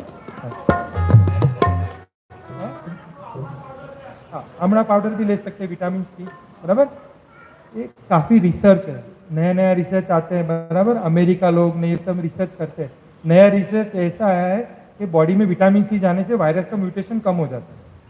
जो वायरस मल्टीप्लाई होता है ना, जैसे 1 से 2, 2 से 4, तो बॉडी में विटामिन सी गया तो कम होता है। ये वो लोग बोलते हैं साइंस वाले, तो ये उनका साइंस है। लेकिन अपने विटामिन सी आमड़ा ले सकते हैं, बराबर, इससे कोई नुकसान नहीं है। आमड़ा है वो म्यूटेशन रोकने के लिए, लेकिन वायरल लोड कम करने के लिए शंचमनी वटी, करियातू और गुड़ूची, 3 चीज दिमाग में फिट कर लेना। हरिओम।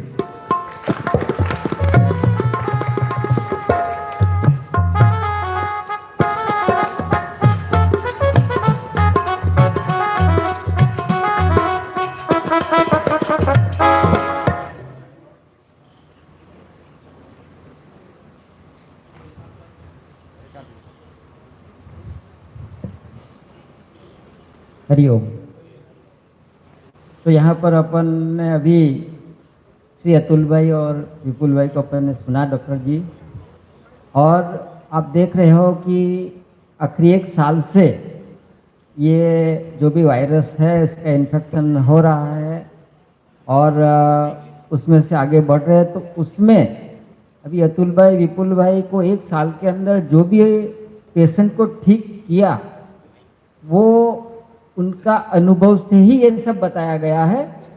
ये जितना भी पेशेंट ठीक हुए हैं, जो अभी बताया गया ना अतुल भाई ने और विपुल भाई ने, वो इसी से ही ठीक हुए हैं।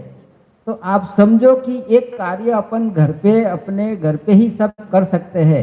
यहाँ पर ये आज ये प्रोग्राम रखने का कारण इतना ही था कि हमारे साधक लोग भी अभी काफ़ी इस महामारी के मतलब शिकार हो रहे हैं, तो उसमें बचने के लिए हमको इस रास्ते पे आगे चलेंगे। उसका ज्ञान आज हमने मिला, उसका हम सेवन करेंगे। जरूर पड़े तो अपने डॉक्टरों का हम सहारा लेंगे और उससे हम ठीक होने का प्रयत्न करें। अभी थोड़ा बैठ के हम यहाँ 2 कमेंट कर रहे थे कि अभी बापू का आध्यात्मिक ज्ञान बहुत कुछ मिला, बापू आध्यात्मिक ज्ञान अपने को दिए। और आप लोग सबको पता है कि बापू का सत्संग होता तो फिर आखिरी में बापू हर चीज की दवाई बताते थे। आखिरी में बापू हर रोगों की दवाई बताते थे। तो अब समझ लो कि वो दवाई क्यों बताते हैं, इसका रीजन अभी आप लोगों को समझ में आया होगा कि बापू आखिरी में क्यों सब दवाई बताते थे, क्योंकि इसकी आवश्यकता पड़ने वाली थी सबको, इसीलिए बापू बताते थे। तो अभी आज अपना बापू का ज्ञान का, अध्यात्म का सत्संग के बजाय शारीरिक ज्ञान, शारीरिक का सत्संग हमको यहाँ आवश्यकता है, और वो आज अपने यहाँ सुना और उसका हम सब लोग पालन करें, सेवन करें, उससे ही हमारा जीवन, हमारा शरीर स्वस्थ रहेगा और उससे हम आगे की अपना जीवन यापन कर सकेंगे, सेवा कार्य कर सकेंगे, बापू का ज्ञान में बढ़ोतरी कर सकेंगे। तो अभी हम यहाँ अपने समिति वाले भाई लोग भी है, खास यहाँ बुलाने का कारण ये था कि बापू का अभी जन्मदिन आ रहा है 2 मई को, तो उस दिन कुछ न कुछ बापू बोलते हैं कि उस दिन सेवा दिन के रूप में मनाना है, तो सेवा किस तरह से करें। तो अभी सेवा का एक यही अवसर है कि इस समय में ये जो भी गोलियां हैं सबको बांटी जाए, जो उकाला है पिलाया जाए, और इसके द्वारा हम समाज की बहुत बड़ी सेवा कर सकते हैं।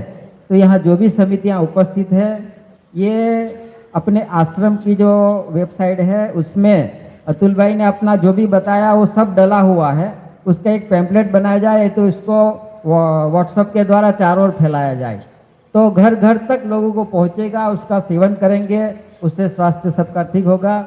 समिति वालों को खास इसीलिए कि अभी उस दिन क्या क्या अपन सेवा करेंगे, किस तरह से करेंगे, उसी की चर्चा के लिए ही आज थोड़ा हम लोग यहाँ आए हैं, बैठे हैं।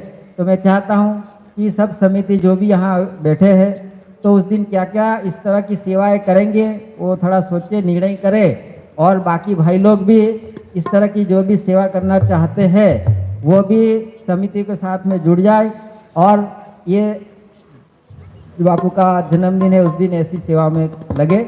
तो ये आज खास महत्व की बात है, उसके लिए थोड़ा समिति वाले आगे आ जाएंगे तो ठीक रहेगा, थोड़ी चर्चा कर लेंगे, और जो भी बाकी भाई लोग भी इसमें भाग लेना चाहते हैं वो भी आगे आ जाएंगे।